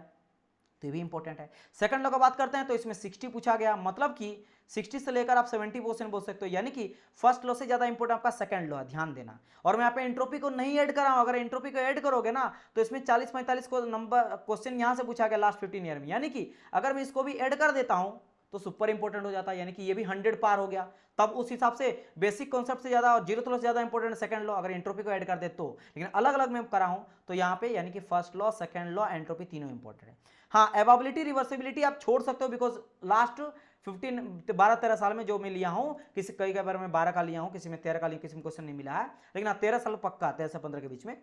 तो लास्ट 15 में मुझे देखने को कितना मिला, only dear 2 question, only 2 question, तो आप इसको इग्नोर कर सकते हो। प्रॉपर्टी ऑफ प्योर सब्सटेंस, भाई साहब एक चीज में बोलना भूल गया, सॉरी, जीरोथ लॉ में पूछा गया था बेसिक कॉन्सेप्ट से 110 क्वेश्चन, भाई साहब इससे मुझे देखने को मिला 120 से लेकर 125 तक, ठीक है, 120 से लेकर 125 तक मुझे देखने को मिला है, यानी कि ये सबसे इंपॉर्टेंट है। कौन सा बात कर रहे हैं, property of pure substance and mixture, gas mixture, समझ गए, गैसेस एंड गैस मिक्सचर, तो ये ना, ये तो भाई साहब बहुत इंपॉर्टेंट है, तो मैं लास्ट में बता रहा, लेकिन ये बहुत इंपॉर्टेंट है ना, प्रॉपर्टी ऑफ प्योर सब्सटेंस। इसीलिए देखो यहाँ पे सबसे पहले मेंशन करा गया ना प्रॉपर्टी ऑफ प्योर सब्सटेंस को, तो सबसे इंपॉर्टेंट, मतलब जीरोथ लॉ, फर्स्ट लॉ, ये जो आपका दिया गया, इसको मैं दोनों को ब्लू से कर देता हूं, ये पहला वाला और आपका 6 चैप्टर वाला, है ना, इन दोनों। थर्मोडायनेमिक्स रिलेशन में बात करेंगे ओनली 5 क्वेश्चन, तो आप इसको भी इग्नोर कर सकते हो, लेकिन आपको ये आपका 2 ब्लू वाला और 3 ग्रीन वाला आपको सबसे इंपॉर्टेंट चैप्टर है, समझ गए ना। और थर्मो तो भाई सबको पता है कि पूरा पढ़ना ही पड़ता है, क्योंकि ये थर्मोडायनेमिक्स अगर नहीं पढ़ोगे अच्छे से तो आईसी इंजन समझ नहीं आएगा, पावर प्लांट नहीं समझ आएगा, आरएससी नहीं समझ आएगा, क्योंकि थर्मल इंजीनियरिंग पूरा कनेक्टेड रहता है आपस में, इसलिए देखो ना, अगर आप ध्यान दोगे पूरा यहाँ से लेकर यहाँ तक एक साथ मेंशन करा गया है, इसमें आपको सब मिल जाएगा, आरएसी, थर्मोडायनेमिक्स, आईसी इंजन। देख लो अभी मैं आपको स्टार्ट कर रहा हूँ तो यहाँ से खत्म हो गया। अब देखो मैं मान लो ब्लू कलर से दिखा रहा हूँ, अब यहाँ पे स्टार्ट होता है air standard cycle of IC engine, या आईसी इंजन यहाँ से स्टार्ट हो गया। फिर आईसी इंजन का परफॉर्मेंस, आईसी इंजन का कंबसन, आईसी इंजन का कूलिंग और लुब्रिकेशन, है ना, ये दिया गया है। लेकिन यहाँ पे आईसी इंजन का एयर स्टैंडर्ड साइकिल दे दिया गया, ठीक है। एयर स्टैंडर्ड साइकिल में हम लोग पढ़ेंगे ऑटो, डीजल, डुअल के बारे में, है ना, स्टर्लिन के बारे में। लेकिन यहाँ पे आईसी इंजन का क्लासिफिकेशन नहीं दिया गया, जिसमें 4 स्ट्रोक आ जाता है, 2 स्ट्रोक आ जाता है, समझ गए। ये सब के बारे में यहाँ पे मेंशन नहीं किया है, पेट्रोल इंजन, डीजल इंजन, वैसे चलो ये पढ़ना ही पड़ता है। अब यही खत्म कर दिया गया, क्योंकि इसके बाद Rankine cycle of steam boiler जो है ना, ये आपका आ जाता है पावर प्लांट का, दिस इज जो पावर प्लांट हो गया। लेकिन चलो हम लोग आईसी इंजन को डिस्कस करते हैं, इसको मैं मिटाता हूं। एंड यहां से लेकर आपको जो दिया गया है ना ये, एंड ये पूरा का पूरा यहां से लेकर यहां तक, this is call your IC engine. ये क्या आपका आईसी इंजन है, ठीक है सर। आईसी इंजन में सर कितना चैप्टर है, एक सेकंड में सभी चीजों को बड़ी अच्छे से मेंशन कर रहा हूं। ओके, इसमें कुल मिलाकर आपको 6-7 चैप्टर देखने को मिलता है। पहला चैप्टर आ जाता है मेरा क्या, जो यहाँ मेंशन करा गया, एयर स्टैंडर्ड साइकिल। सबसे पहले आपको यही पढ़ना पड़ेगा। एयर स्टैंडर्ड साइकिल में डिफरेंट डिफरेंट तरह का साइकिल जो होता है ना, वो हम लोग को देखने को मिलता है। जहां से हम लोग स्टार्ट करते हैं कार्नोट से, स्टर्लिन से, है ना, और कई सारा हम लोग साइकिल पढ़ेंगे, ऑटो, डीजल, डुअल, और कई सारा इरिक्शन साइकिल पढ़ेंगे। सब में क्या क्या इफिशिएंसी कैसे निकालते हैं, क्या सब में डिफरेंस है, पहला साइकिल को दूसरा साइकिल से क्यों रिप्लेस करा गया है, सब में कुछ ना कमी था जिसके वजह से करा गया, बहुत इंटरेस्टिंग से पढ़ाया जाएगा। तो ये हो गया पहला आपका।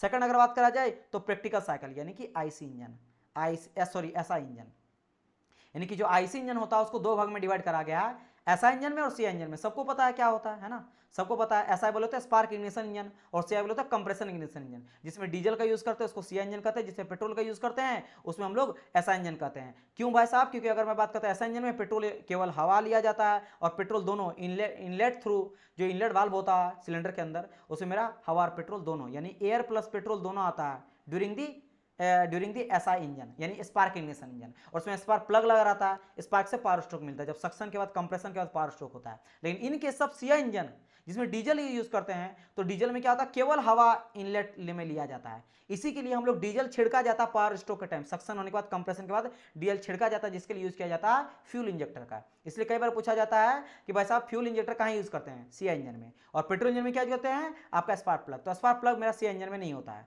और मेरा एसआई इंजन में आपका क्या नहीं होता, फ्यूल इंजेक्टर नहीं होता है। इसके अलावा इनटेक में केवल हवा लिया जाता है, इसमें हवा और पेट्रोल दोनों लिया जाता है, यानी इसी को कहा जाता है ऑटो साइकिल, इससे चलता है। और ये चलता है डीजल में, डीजल साइकिल में, समझ गए, जिसमें ऑक्टेन नंबर और सीटेन नंबर होता है, चेक करने के लिए उसका कि कितना अच्छा फ्यूल है, डीजल या पेट्रोल है, समझ गए। और एक कार्बोरेटर पूछा जाए, कार्बोरेटर कहाँ यूज करते हैं, एयर पेट्रोल को मिक्स करने के लिए, तो यानी सीआई इंजन में यूज करेंगे। तो कई सारी चीज है, ये सब पढ़ेंगे, क्योंकि देखो ये बहुत इंपॉर्टेंट है, इस सभी सब्जेक्ट को आपको फिल करना पड़ेगा। चौथा अगर मैं टॉपिक का बात करता हूं तो फ्यूज। भाई साहब देखो, फ्यूज कई तरह का होता है, सॉलिड भी होता है, लिक्विड भी होता है, गैस भी होता है। भाई हम लोग करते हैं ना सीएनजी गैस वगैरह यूज करते हैं, एलपीजी गैस यूज करते हैं, लिक्विड में भी करते हैं, पेट्रोल, डीजल, किरोसिन, एल्कोहल, ये सब हो गया आपका। और अगर बात करें गैस में, तो देख लो गैस में हाइड्रोजन गैस भी आ जाता है, और मैंने सीएनजी वगैरह तो कहा ही आपसे, ये सब। लेकिन हम लोग ज्यादा यूज करते हैं केमिकल, हम लोग जो यूज करते हैं, मतलब आई मीन फ्यूल जो यूज करते हैं मेनली, वो पेट्रोल डीजल का यूज करते हैं मेनली, आप देखोगे, है ना। गैस का भी यूज करते हैं मेनली, मेजरली आप देखो ना, कोई भी जितने इंजन चल रहा, कार चल रहा, बाइसाइकिल चल रहा, वो कार और पेट्रोल और डीजल से चल रहा है। यानी कि हम लोग जो यूज करते हैं वो हो जाता है मेरा क्या, लिक्विड फ्यूल। और लिक्विड में भी जो बनाता है वो रहता है hydrocarbon based chemical fuel. Chemical, उसके अंदर का केमिकल एनर्जी रहता है, वो जब जलता है तो हीट एनर्जी में कन्वर्ट होता है, और उस हीट एनर्जी से पावर मिलता है, जिससे गाड़ी चलता है। तो उसके बारे में पूरा पढ़ा जाएगा, विच इज वेरी वेरी इंपॉर्टेंट। अगर बात करते हैं 5th नंबर का चैप्टर, तो super charging, SUPER, super charging of SI and CI engine दोनों में, चाहे ऑटो रहे या डीजल रहे, दोनों में हम लोग क्या करते हैं, सुपर चार्जिंग करते हैं, ताकि वो अच्छी तरह से मेरा एफिशिएंसी बढ़े। अब सुपर चार्जिंग कहता है हाई डेंसिटी का एयर डाला जाता है, ताकि उसकी एफिशिएंसी बढ़ पाए, है ना, पावर मुझे ज़्यादा मिले। चलिए 6th नंबर का अगर मैं बात करता हूँ, तो लास्ट आ जाता है आपका परफॉर्मेंस चेक करने का, है ना, आईसी इंजन का परफॉर्मेंस एंड टेस्टिंग, है ना। और 7th आ जाता है वही ठंडा करने वाला काम और कूलिंग करना का। अब यहाँ पे बहुत सारे बच्चे को समझ नहीं आता कि कूलिंग सर जब कर ही रहे हैं तो लुब्रिकेशन का क्यों जरूरत पड़ता है। डियर स्टूडेंट देखो, कूलिंग आप करोगे एक लिमिट तक करोगे, ठंडा कितना ही कर लोगे, है ना। और लुब्रिकेशन जो होता है ये भी दोनों इंपॉर्टेंट है, दोनों में बहुत डिफरेंस होता है। तो ये दोनों आ जाता 7 चैप्टर। अब आ जाता 7 चैप्टर तो हो गया सर 7th। इसमें से बताइए इंपॉर्टेंट, सबसे इंपॉर्टेंट तो आपका जो दिया गया है स्टैंडर्ड साइकिल जो है, ये सबसे इंपॉर्टेंट जाता है, VVI, very very very important. फिर अगर बात करेंगे उसके बाद आ जाता है आपका, अगर बात करें एक से एक जैसा क्वेश्चन पूछा जाता है, मतलब कि SI engine, CI engine, fuel and अगर बात करेंगे कौन सा, आईसी इंजन का परफॉर्मेंस टेस्टिंग और कूलिंग और लुब्रिकेशन, ये सब एक जैसा, मतलब सब पे अगर मैं क्वेश्चन दिखाऊं ना तो इसमें लगभग 85 से लेकर 90 क्वेश्चन पूछा गया आसपास, है ना।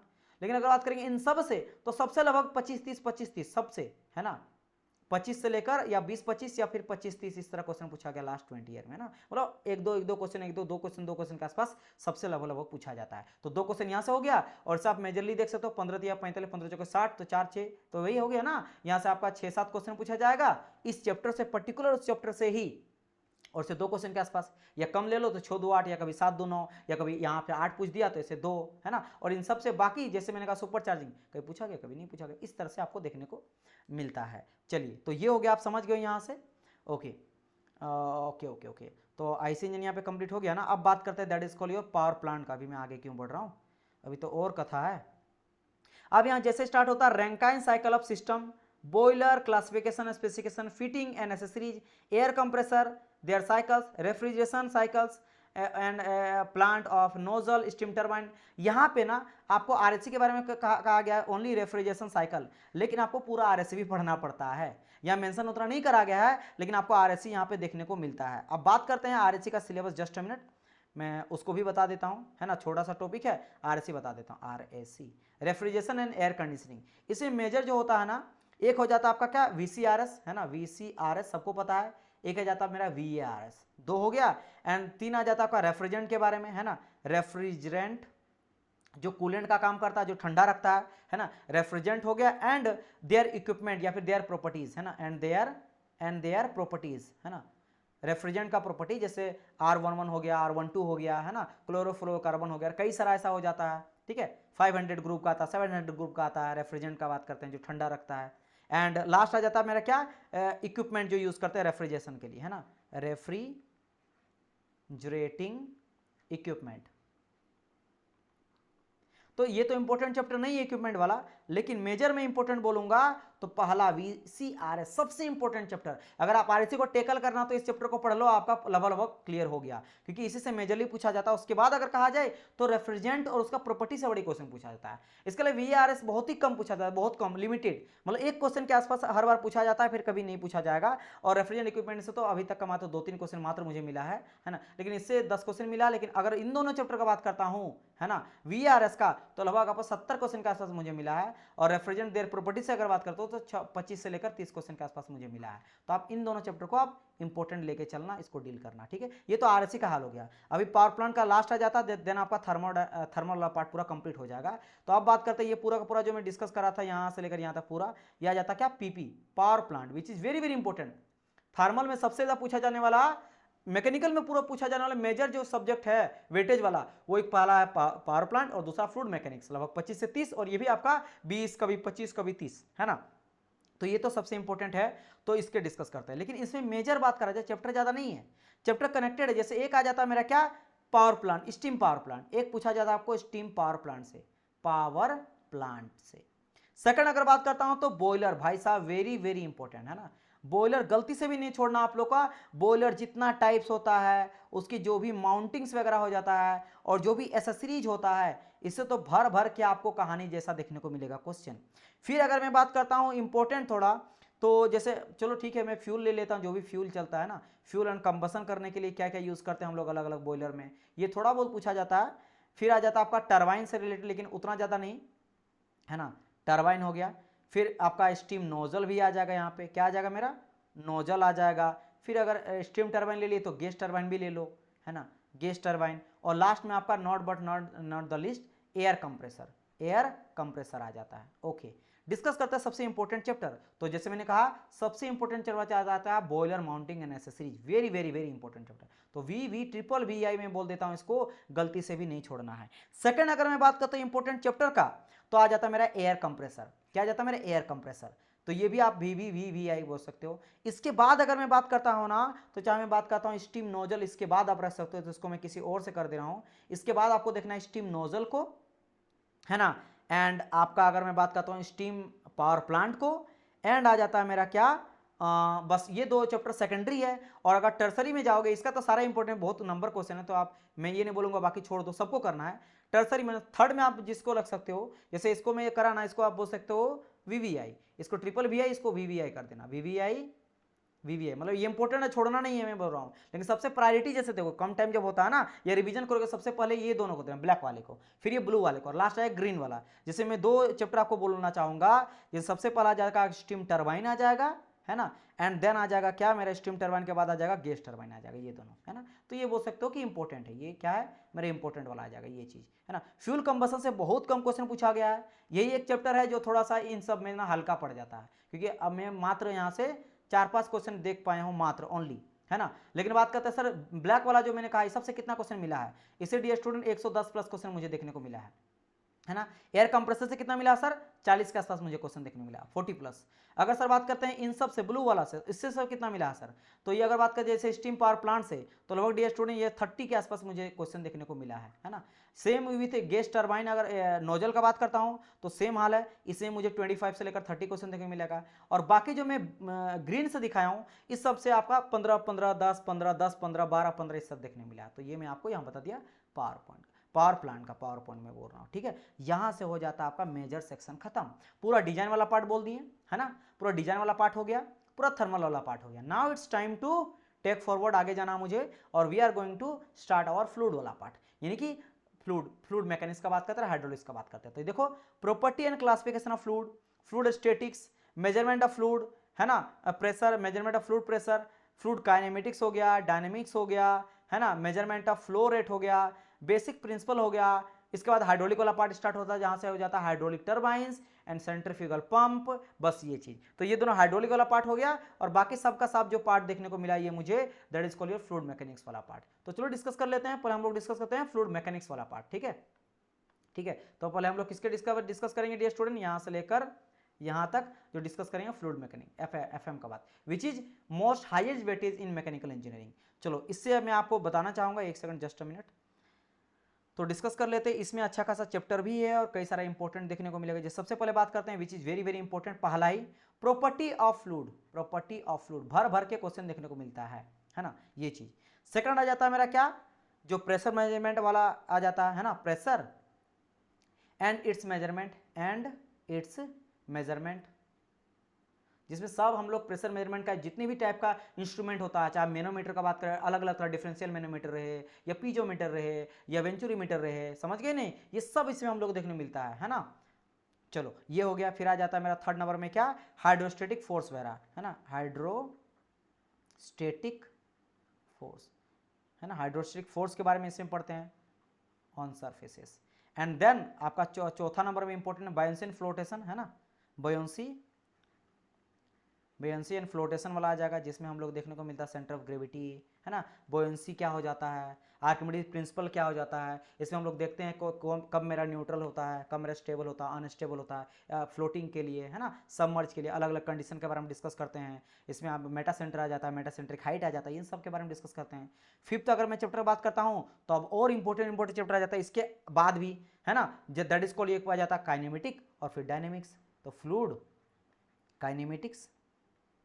Kinematics and 6 number very very important फिर से फ्लूइड डायनेमिक्स। तो ये दोनों तो इंपॉर्टेंट है ही, डायनेमिक्स आ जाता है। फिर 7th नंबर जाता है फ्लो थ्रू पाइप, क्या जाता है मेरा, फ्लो थ्रू पाइप, है ना, flow through pipe which is very very important also, है ना, ये भी इंपॉर्टेंट है ना। अब आ जाता है थोड़ा हल्के वाले चैप्टर, थोड़ा बहुत, दैट इज कॉल्ड, एक आ जाता है आपका क्या, बाउंड्री लेयर थ्योरी। तो ये गेट लेवल के लिए अच्छा होता है, लेकिन यहाँ पे आपको पढ़ने का ज़्यादा जरूरत नहीं है ना, क्योंकि मात्र 4-5 क्वेश्चन मुझे मिला है। तो 8th नंबर का ये हो गया। 9th नंबर का अगर मैं बात करता हूँ तो फिर से इससे पूछा जाता है, इससे पूछा जाता है लेमिनार एंड टर्बुलेंट फ्लो, है ना। लेमिनार एंड टर्बुलेंट फ्लो को सबको पता कहाँ कहाँ से पूछा जाता है ना। सबसे पहली बात तो बेसिक फंडामेंटल वही आ जाता है कि फ्लूइड जो होता है वो मेरा कौन लेमिनार होगा, कब टर्बुलेंट होगा, कब ट्रांजिशन होगा, जिसके रेनॉल्ड्स नंबर अलग अलग होता है, नोजल के चैनल के लिए अलग होता है, पाइप के लिए अलग होता है, समझ गए ना, लॉसेस होता है आपको, ये सब देखने को मिलता है आपको, ठीक है। 10th नंबर का बात करते हैं तो वही डायमेंशन वाला, डायमेंशनलेस वाला नंबर, है ना। तो डायमेंशन, ये डायमेंशनल एंड मॉडल एनालिसिस, ठीक है, ये चैप्टर आ जाएगा। 11 नंबर का अगर मैं चैप्टर की बात करता हूं तो फ्लो ओवर नॉच, है ना, flow through notch and wear, ठीक ठाक क्वेश्चन इससे पूछा जाता है। फिर आ जाता हल्के फुल्के 2 चैप्टर, एक आ जाता आपका क्या, सबमर्ज बॉडी का, submerge bodies and incompressible flow, और क्या जाता है मेरा, सॉरी कंप्रेसिबल फ्लूइड। ठीक है, चलो डिस्कस करते हैं which is very very important chapter sir. इसमें से सबसे अगर मैं इंपॉर्टेंट बात करता हूं तो यहां से मेजर जो इंपॉर्टेंट आ जाता है ना, वो आ जाता है यहां पे दो। पहला property of fluid which is very very very important chapter, and second आ जाता है क्या, that is called your fluid dynamics. कहां चल गया भाई फ्लूइड डायनेमिक्स? अगर मैं बात करता हूं फ्लूइड डायनेमिक्स तो ये हो गया फ्लूइड डायनेमिक्स, ये रहा वेरी वेरी वेरी। क्यों? कि इन सब से मेरा 100+ क्वेश्चन देखने को मिला है, इससे भी 100+ क्वेश्चन देखने को मिला है, और यहाँ से मुझे 100+ क्वेश्चन देखने को मिला है। इसके बाद आ जाता है तीन बहुत इंपॉर्टेंट चैप्टर, मतलब ये वेरी वेरी वेरी इंपॉर्टेंट था ना, तो ये वेरी वेरी वेरी इंपॉर्टेंट है ना, ट्रिपल VI डबल VI, जिसमें आ जाता पहला क्या मेरा, प्रेशर एंड इट्स मेजरमेंट, पहला हो गया। सेकंड अगर मैं बात करता हूं तो फ्लूइड आपका काइनेमेटिक्स हो गया, एंड अगर मैं इसके बाद बात करता हूं तो दैट इज आ गया फ्लो थ्रू पाइप आ गया।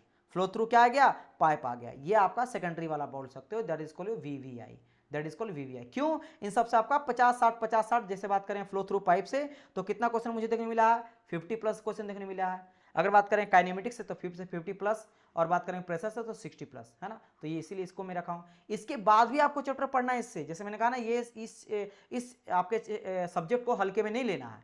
अब बात करते हैं टर्सरी वाले, थर्ड वाले चैप्टर जो जिसको ध्यान देना है, उसमें कौन कौन सा आ जाएगा, तो इसमें सबसे पहले आ जाएगा बुयांसी एंड फ्लोटेशन। क्या आ जाएगा मेरा, buoyancy and flotation. Buoyancy and flotation आप दे दोगे, उसके बाद आप दोगे किसमें, लेमिनार एंड टर्बुलेंट फ्लो। आपको लगेगा सर बार बार नीचे के देख रहे, देखो डियर मैं कुछ भी आलतू फालतू नहीं बोल रहा हूँ, पूरा डाटा शीट बनाया हूँ, बहुत मेहनत कर दी, बड़ा मेहनत लगा है, ठीक है। मैं सबसे पहले देखो, ये अगर आपको डाटा चाहिए था चैप्टर, आपको बहुत सारा ऐसा आपको देखने को मिल जाएगा, कई सारा मार्केट में बुक है जो ये सारे चैप्टर को मेंशन किया रहता, लेकिन लास्ट 15 ईयर का देख देख के हर एक टॉपिक से कितना पूछा गया, इन सब के बेसिस से बनाना है चैप्टर इंपॉर्टेंट, ये that's a pretty difficult job, है ना। चलिए, तो लेमिनार टर्बुलेंट फ्लो हो गया यहाँ पे, एंड टर्बुलेंट फ्लो हो गया यहाँ में रख दिया। इसके अलावा आपका फ्लो थ्रू नॉच यहाँ पे रखोगे, क्या रखोगे, फ्लो थ्रू नॉच को रखोगे, एंड बस इतना चैप्टर करो। तो यहाँ पे 3 आ गया, क्यों? क्योंकि इसमें कितना क्वेश्चन के आसपास है, जैसे मैं बात करता हूँ किसके बारे में, बुयांसी एंड फ्लोटेशन, तो लगभग मुझे देखने को मिला है 26+ क्वेश्चन, है ना। अगर बात करते हैं किसमें, लेमिनार टर्बुलेंट फ्लो में, तो लेमिनार और टर्बुलेंट फ्लो का अगर मैं बात करता हूँ तो कहाँ चल गया भाई, खो गया लेमिनार टर्बुलेंट फ्लो, तो इसमें मुझे देखने मिला है 37 यानी कि 40 के आसपास मुझे क्वेश्चन देखने मिला है, ठीक है। अगर बात है flow through notch and wear तो 35+ क्वेश्चन देखने मिला, तो यहाँ पे इसको मैं रख दिया। बाकी अगर मैं बात करते जैसे बाउंड्री लेयर थ्योरी, तो इसको आप नेग्लेक्ट कर सकते हो, मुझे लास्ट 15 ईयर में 5 क्वेश्चन मात्र देखने को मिला है ना, 5 क्वेश्चन ओनली मुझे देखने को यहाँ से मिला, तो you can neglect this chapter, या फिर बाद में पढ़ना, क्योंकि बड़ा भी है, लेंदी भी है नहीं, ये आपके गेट लेवल के ज़्यादा इसे पूछा जाता है। सेम आ गया सबमर्ज बॉडी का, तो बहुत कम पूछा गया है ना, 12-13 क्वेश्चन पूछा गया है, और कंप्रेसिबल फ्लूइड का तो 1 पूछा गया, तो बहुत कम है। और कि मैं किसको छोड़ा हूँ, हाइड्रोस्टेटिक फोर्स ऑन सर्फेसेस, तो 10-12 क्वेश्चन मुझे देखने मिला है, तो इस बेसिस पे आप समझ सकते हो कौन सा इंपॉर्टेंट है कौन सा नहीं है। अब बात करते हैं यहाँ पे, सर अब तो कंप्लीट हो गया ना, नहीं डियर अभी कहाँ कंप्लीट है, अभी देख सकते हो क्लासिफिकेशन स्टील, इंजीनियरिंग मटेरियल, और सर प्रोडक्शन। भाई साहब ऐसा गलत बात, इस गलत फहमी में मत रहना, अगर आप इस गलत फहमी में रहोगे तो सबसे ज़्यादा किसी को घाटा अगर होगा, ना मुझे होगा ना आपके फ्रेंड्स को होगा तो आपको। तो अब देखो यहाँ पे इंजीनियरिंग मटेरियल का अगर मैं बात करता हूँ, है ना, या मटेरियल साइंस आप जो बोल सकते हो, है ना, मटेरियल साइंस का अगर मैं इसमें बात करता हूं तो सबसे पहले आ जाता है क्या, मटेरियल प्रॉपर्टी। क्या आ जाता है मेरा, मटेरियल प्रॉपर्टी, है ना। जैसे हम लोग कई सारा मैकेनिकल प्रॉपर्टीज के बारे में डिस्कस करते हैं, elasticity, plasticity, ductility, toughness, fatigue, creep, है ना, ये सब होता है ना अलग अलग तरह का, हार्डनेस क्या हो जाता है, इस सब के बारे में ये सब हम लोग डिस्कस करेंगे, विच is very very important.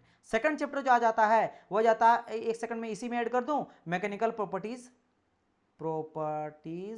And testing, and second chapter आ जाता है मेरा क्या, heat treatment, very very important chapter, है ना, हीट ट्रीटमेंट, लेकिन मैकेनिकल प्रॉपर्टी से कम, हीट ट्रीटमेंट जो भी प्रोसेस होता है, जिसमें हम लोग बात करते हैं एनेलिंग का, बात करते हैं सरफेस हार्डनिंग के लिए कई सारा हम लोग करते हैं, ठीक है, कार्बोराइजिंग करते हैं, कई सारा करते हैं। एंड अगर बात करते हैं last but not the least, that is called your classification of engineering material, है ना, classification of engineering material and their application. जिसे हम लोग पढ़ते हैं ना कि भाई साहब जो आपका लो कार्बन स्टील होता है, हाई कार्बन स्टील होता है, मीडियम कार्बन स्टील होता है, कास्ट आयरन भी कई सारा हम लोग अलग अलग तरह का कास्ट आयरन के बारे में डिस्कस करते हैं, समझ गए। फेरस के बारे में करते हैं, नॉन फेरस के बारे में करते हैं, नॉन फेरस फेरस में हम लोग और क्लासिफिकेशन करते हैं, सबके बारे में डिस्कस करते हैं, कहाँ कहाँ पे यूज करते हैं उन सब का डिस्कस करते हैं, समझ गए ना। तो इन सब के बारे में ये कुछ आपका चैप्टर 3 देखने को मिलता है, जिसमें अगर मेजरली कहा जाए तो देखो सबसे देखो तीनों इंपॉर्टेंट है ना। इंजीनियरिंग मटेरियल से भी क्वेश्चन देखने को मिलता है ना, और मैकेनिकल टेस्टिंग और हीट ट्रीटमेंट से भी क्वेश्चन देखने को मिलता है, और आपके इसमें, हाँ इसमें से सबसे इंपॉर्टेंट अगर कहा जाए तो आ जाता है सबसे लास्ट वाला इंजीनियरिंग मटेरियल एप्लीकेशन, ये सबसे इंपॉर्टेंट है। इन तीनों में भी अगर प्रायोरिटी बोलेंगे तो फर्स्ट नंबर में इसको दूंगा, सेकंड नंबर में मैं नहीं, okay according to my research है ना, सेकंड में इसको दूंगा, और मेरे रिसर्च के अकॉर्डिंग मैं थर्ड देने वाला हूं हीट ट्रीटमेंट वाले को थर्ड, है ना। क्वेश्चन कितना अगर आइडिया में आपको लग जाए तो इसमें लगभग आपको 60 प्लस मुझे क्वेश्चन देखने को मिला है ना। अगर बात करा जाए मैकेनिकल प्रॉपर्टीज तो 40 प्लस क्वेश्चन मुझे देखने को मिला है, और इससे अगर कहा जाए तो लो 35 से 40 के बीच में मुझे क्वेश्चन देखने को मिला, तो आप जज कर लेना, ठीक है। कि यहाँ पे क्या कहा गया, क्लासिफिकेशन स्टील ओनली बताओ, है ना। इसे इंजीनियरिंग मटेरियल में ही स्टील आएगा, फेरस नॉन फेरस में बस, और कुछ नहीं, लेकिन क्वेश्चन देखने को मिलता है। अब बारी आता सबसे मतलब गायब करने वाला चीज, that is called production engineering. कोई अता पता ही नहीं है, कोई अता पता नहीं, कोई प्रोडक्शन का बात ही नहीं सीबीटी 1 के लिए, लेकिन गैस प्रोडक्शन से क्वेश्चन पूछा जाता है ना। प्रोडक्शन टेक्नोलॉजी से क्वेश्चन पूछा जाता है, या फिर इसको हम लोग क्या बोलते हैं, प्रोडक्शन इंजीनियरिंग भी बोल देते हैं, है ना, या मैन्युफैक्चरिंग साइंस भी बोल देते हैं, तो कुछ भी पूछा जाएगा आपको ध्यान देना है। बात करते हैं चैप्टर सर, सबसे पहले आ जाता है वही बात है, तीन तो बेसिक जाता है। एक आ जाता है आपका कास्टिंग का, जिसको हम लोग मेटल कास्टिंग प्रोसेस भी कहते हैं। फिर आ जाता है सेकंड नंबर में क्या, जॉइनिंग का, जिसको हम लोग वेल्डिंग भी बोल सकते हैं, है ना, वेल्डिंग भी बोल सकते हैं, मेटल जॉइनिंग प्रोसेस, है ना। या और थर्ड आ जाता है क्या मेरा, कटिंग का, है ना, कटिंग का, है ना, जिसको मशीनिंग भी कहा जाता है, और इसको हम लोग फाउंड्री भी कह सकते हैं, है ना। तो ये अलग अलग नाम से पूछा जाएगा, लेकिन ये तीन तो मेजर आ जाता है। इसके बाद एक बहुत ही इंपॉर्टेंट चैप्टर आता है जिससे क्वेश्चन पूछा जाता है मशीन टूल ऑपरेशन से, मशीनिंग एंड मशीन टूल, जितने भी आपका मशीन टूल ऑपरेशन, ये एक बहुत ही इंपॉर्टेंट चैप्टर आ जाता है। देन इसके बाद छोटा मोटा चैप्टर आता है जहां से बहुत ही कम क्वेश्चन पूछा जाता है, जिसमें आ जाता है आपका metal forming process. Forming basically zero process होता है, ये तो सबको पता है ना, कि वेल्डिंग जो होता है वो पॉजिटिव प्रोसेस माना जाता है, कास्टिंग जो होता है वो अगर एलॉय के लिए कर रहे हैं तब तो पॉजिटिव बोलते हैं, लेकिन अदरवाइज हम लोग जीरो प्रोसेस बोलते हैं, और मशीनिंग नेगेटिव प्रोसेस कहा जाता है। लेकिन ये इसको हम लोग पक्का जीरो प्रोसेस ही कहते हैं, क्योंकि इसको बस काम होता है शेप डालना। पॉजिटिव मतलब कि कुछ चीज़ को ऐड कर रहे हैं, तो कास्टिंग में क्या करते हैं, 1 किलो आप लोहा लिए और उसको किसी और फॉर्म में ढाल दिए, तो आपका 1 kg अभी रहा, तो जीरो प्रोसेस। एलॉय जब करेंगे दो चीज़ को मिलाते हैं तब बढ़ता है। जॉइनिंग में दो चीज को ऐड करते हैं तो मेटल मास उसमें जुड़ता तो पॉजिटिव कहते हैं, कटिंग में हटाते तो नेगेटिव कहते हैं। लेकिन फॉर्मिंग में क्या आता है, एक सीधा सा लोहा उसको बेंड करके पाइप को गोल कर दिए, तो फॉर्म आपकी प्रेशर फोर्स को अप्लाई करके, हीट को अप्लाई करके आप उसको शेप एंड साइज को ढाल दिए, तो वो कहता है जीरो प्रोसेस। तो आपका ये कुछ आ जाता है, 4 प्रोसेस हो गया, पहला दूसरा तीसरा चौथा पांचवा चैप्टर। फिर मशीन टूल ऑपरेशन हो गया। अच्छा और कुछ चैप्टर बचा हुआ है, मैं बता देता हूं। एक आ जाता है आपका क्या, अनकन्वेंशनल, जो कि बहुत कम पूछा जाता है इसके लिए, लेकिन हाँ पूछा जाता है, कभी ना कभी पूछा तो मैं आपको बताना पड़ेगा, है ना। अनकन्वेंशनल मैन्युफैक्चरिंग मेथड, ठीक है। एंड 7th नंबर जाता है जिग्स एंड फिक्सचर, है ना, जिसको सपोर्टिंग वगैरह के लिए दिया जाता है। एंड 8 नंबर में आता है मेट्रोलॉजी, है ना। ये कुछ 8 चैप्टर देखने को मिलता है प्रोडक्शन में, which is very very important chapter sir. तो जैसे पहले आपको मैंने कहा कास्टिंग इंपॉर्टेंट है ना, अगर वेल्डिंग का बात करेंगे इंपॉर्टेंट है। फिर अगर बात करते हैं यहाँ पे क्या, मशीन टूल ऑपरेशन का, तो ये इंपॉर्टेंट है, पहला का चारों इंपॉर्टेंट है। और फिर अगर बात करते हैं किसके बारे में, मशीन टूल मेटल फॉर्मिंग के बारे में, तो मेटल फॉर्मिंग इन सबसे कम में रखना। इसमें सबसे इंपॉर्टेंट अगर मैं बात करता हूँ तो 3 चैप्टर आ जाता है, मेटल कास्टिंग, है ना, metal joining, very very important, and आ जाता है आपका मशीन टूल ऑपरेशन वाला, ये वाला मशीन टूल ऑपरेशन। कास्टिंग का क्योंकि इस सबसे क्वेश्चन पूछा गया लगभग हर बारी, जैसे इसमें अगर बात करें वेल्डिंग का तो 60 प्लस आसपास क्वेश्चन पूछा गया है ना, इससे आपका 45 प्लस क्वेश्चन पूछा गया, और इससे आपका 50 प्लस क्वेश्चन पूछा गया है। कटिंग से ज़्यादा नहीं क्वेश्चन पूछा गया, 25-30 के आसपास क्वेश्चन पूछा गया है, लेकिन हाँ इंपॉर्टेंट है, इसको आपको 4 को देख लेना। मेटल फॉर्मिंग से कम मात्र 10 क्वेश्चन के आसपास मुझे देखने को मिला है, और बाकी सबका अगर हाल कहा जाए तो वही किसी से आपको 5 क्वेश्चन, किसी से 3 क्वेश्चन, किसी से 8 क्वेश्चन ऐसा देखने को मिला है। तो आप फर्स्ट का 4 देख लेना। तो ये रहा पूरा का पूरा फर्स्ट पेपर का एनालिसिस। कभी बड़ा मेहनत मुझे लगा डियर, है ना, काफ़ी मेहनत मुझे लगा है, 3-4 दिन का मैं कर रहा हूँ यहाँ पे, तब जाके मुझे यहाँ पे देखने को ये चीज़ मिला है। अच्छा, यहाँ पे आ जाता है एक फ्लूइड मशीनरी वाला पार्ट, है ना, वो मैं नहीं बोला, सिर्फ मैं बात कर रहा हूँ फ्लूइड मैकेनिक्स का, वो भी बता देता हूँ। जब मैं इतना मेहनत कर रहा हूँ तो उसको भी बताना इंपॉर्टेंट है। फ्लूइड मशीनरी वाला पार्ट, है ना, मशीनरी वाला पार्ट, ठीक है। एक फ्लूइड मैकेनिक्स और हाइड्रोलिक्स वाला पार्ट होता है ना, वहाँ पे इसमें से कुछ चैप्टर जान लो। जैसे कहा जाता है मेरा इम्पैक्ट ऑफ जेट, क्या जाता है मेरा इम्पैक्ट ऑफ जेट। सेकंड अगर बात करते हैं तो आ जाता है मेरा क्या hydraulic turbine, hydraulic turbines. Third अगर बात करते हैं तो आपका आ जाता है क्या रेसिप्रोकेटिंग पंप्स, है ना, पंप्स। अगर फोर्थ नंबर करते हैं तो क्या जाता है हाइड्रोलिक, एक सेकंड, हाँ रेसिप्रोकेटिंग पंप हो गया। और लास्ट आ जाता है आपका मशीन के बारे में, यानी जो भी आपका हाइड्रोलिक मशीन होता है ना उससे रिलेटेड आ जाता है मशीन्स के बारे में। जिसमें से अगर आपको ध्यान देना है डियर तो सबसे इंपॉर्टेंट आ जाता है मेरा क्या टरबाइन वाला part, hydraulic turbine, which is very very important. इसे मुझे 100+ क्वेश्चन देखने को मिला है, समझ गए ना। इसके बाद अगर बात करते हैं तो आपका एक सेकंड यहाँ पे सेंट्रीफ्यूगल पंप में छोड़ दिया हूँ, एक चैप्टर आ जाएगा यहाँ पे 5th नंबर में, क्या सेंट्रीफ्यूगल पंप। ये सेकंड इंपॉर्टेंट चैप्टर आ जाता है, क्योंकि यहाँ से क्वेश्चन का बात करते हैं तो मुझे देखने को मिलता है 40+ क्वेश्चन। तो सेकंड इंपॉर्टेंट चैप्टर आपका ये है ना। अगर इसके अलावे अगर मैं बात करता हूँ तो आप देख सकते हो क्या हाइड्रोलिक मशीन वाला पार्ट, इसमें 30 क्वेश्चन, तो ये 3 इंपॉर्टेंट हो गया। इसके अलावा इससे मुझे कुछ ज़्यादा क्वेश्चन नहीं, 8 क्वेश्चन के आसपास, और यहाँ से भी 8-10 क्वेश्चन देखने को मिला है। तो ये 3 आपको देखना है, हाइड्रोलिक टरबाइंस, है ना, आपका हाइड्रोलिक मशीन, ठीक है, एंड आपका आ जाता है क्या that is called centrifugal pump. तो ये हो गया आपका फ्लूइड मैकेनिक्स वाला पार्ट, आपकी मशीनरी वाला पार्ट। और कुछ छूटा है क्या, चलो हीट ट्रांसफर। हीट ट्रांसफर से आज के टाइम पे कभी जीरो पूछा जाता है, कभी ना पूछा जाए, लेकिन कभी अगर पूछा जाए तो कहाँ कहाँ से पूछा जाता है मैं बता देता हूँ। HMT heat and mass transfer, पहला चैप्टर मैं पहले बता देता हूँ कि आज के टाइम में इसे कभी नहीं भी पूछा जाता, लेकिन फिर भी अगर आप पढ़ रहे हो और पढ़ाया जाएगा तो किन चैप्टर को ध्यान देना है आपको यहाँ पे मैं बता दे रहा हूँ। एक आ जाता है मेरा स्टडी हीट कंडक्शन, है ना, एक आ जाता है मेरा क्या जो भी मेरा हीट कंडक्शन करते हैं, और फिन्स वाला आ जाता है चैप्टर, तो मैं इसी में ऐड कर देता हूँ इसको, है ना, कंडक्शन एंड एक सेकंड, हीट कंडक्शन हो गया, स्टडी हीट कंडक्शन इसी में ऐड कर देते हैं, ट्रांजिएंट हीट कंडक्शन इसी में फिन्स को मैं ऐड कर दे रहा हूँ, है ना। सेकंड इंपॉर्टेंट चैप्टर क्या जाता है फोर्स वाला, है ना, फोर्स और फ्री कन्वेक्शन, कन्वेक्शन यहाँ पे आ जाता है, कन्वेक्शन 2 तरह का होता है, convection force free. And third अगर बात करेंगे तो रेडिएशन आ जाता है, रेडिएशन। और फोर्थ यहाँ 1 2 3 4 आ गया, दैट इज कॉल्ड योर मेरा क्या हीट एक्सचेंजर, क्या आ जाता है मेरा हीट एक्सचेंजर, हीट एक्सचेंजर, समझ गए ना। ये कुछ आपको 4 चैप्टर है। सर अगर पूछा जाता तो कहाँ कहाँ से पूछा जाता है, बस एक ही से हीट कंडक्शन और ट्रांजिशन हीट कंडक्शन से पूछा जाता है। इसके अलावा अगर फिर भी आप जानना चाहते हो तो इसके बाद अगर पढ़ना तो थोड़ा बहुत रेडिएशन से पढ़ लेना, 1-2 क्वेश्चन रेडिएशन से पूछा जाता है, दैट्स इट, है ना। क्यों क्वेश्चन के लेवल में आप बताऊं, इसमें लगभग आपको 20 क्वेश्चन मुझे देखने को मिला लास्ट 20 ईयर में। बाकी का हाल बहुत खराब है।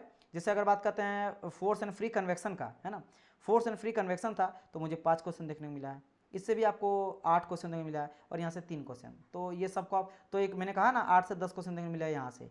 तो एक आपका चैप्टर इसको देख लेना, 20 के आसपास मुझे देखने मिला कंडक्शन का और फिन से रिलेटेड, और दूसरा रेडिएशन, ये 2 चैप्टर को आप कर सकते हो, समझ गए ना। अब यहाँ पे आपका टोटल हो जाता है क्या, ये टोटल अगर आप टॉपिक देखोगे ना, अब बात करते हैं सर मोस्ट इंपोर्टेंट टॉपिक, जैसे यहां से मान लो HMT में 2 मुझे चैप्टर देखने को मिला या टॉपिक देखने को मिला, इस तरह से पूरा मैकेनिकल का मैं बात करता हूं, मैं आपको बताऊंगा एक मोस्ट इंपोर्टेंट टॉपिक, 50+ ऐसे टॉपिक है ना, 50+ ऐसे टॉपिक। जैसे अगर आप बोलोगे कि सर जी सर मैकेनिकल में इतना सारा, जैसे एक चैप्टर में अगर 10-10 चैप्टर आ रहा है तो कुल मिलाकर 100 हो गया, 150 हो गया, उसमें से कितने ऐसे इंपॉर्टेंट टॉपिक है जहां से मुझे पढ़ना, तो उसके लिए स्पेशल मैं वीडियो लाऊंगा, और एक वीडियो आएगा इसमें that is called your subject wise weightage, subject wise weightage, इसमें हर एक ईयर का मैं दिखाऊंगा और आपको खुद समझ आएगा कि इससे कितना क्वेश्चन पूछा गया है ना। उसके बेसिस पे मैं आपको जज बताऊंगा कि कौन से ऐसे सब्जेक्ट हैं जिनको अगर आप ध्यान दोगे तो आप 85 नंबर ला सकते हो। और मैकेनिकल कहा जाता है ना सर मैकेनिकल में नहीं निकल पाता, कट ऑफ बहुत हाई जाता है, ऐसा कुछ नहीं है, अगर सही ढंग से पढ़ोगे तो 100% आपका निकल जाएगा। चलो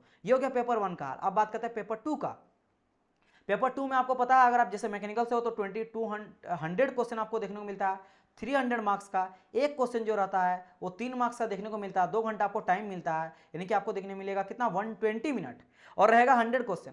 तो यहाँ पे आपको देखो, इससे पहले जो था वो आपको 2 घंटा में 200 क्वेश्चन लगाना था, लेकिन अभी आपको 2 घंटा में मात्र 100 क्वेश्चन को लगाना है, यानी कि वो भी ओनली टेक्निकल का, उसमें नॉन टेक्निकल भी था, यानी क्वेश्चन का लेवल तो बढ़ेगा।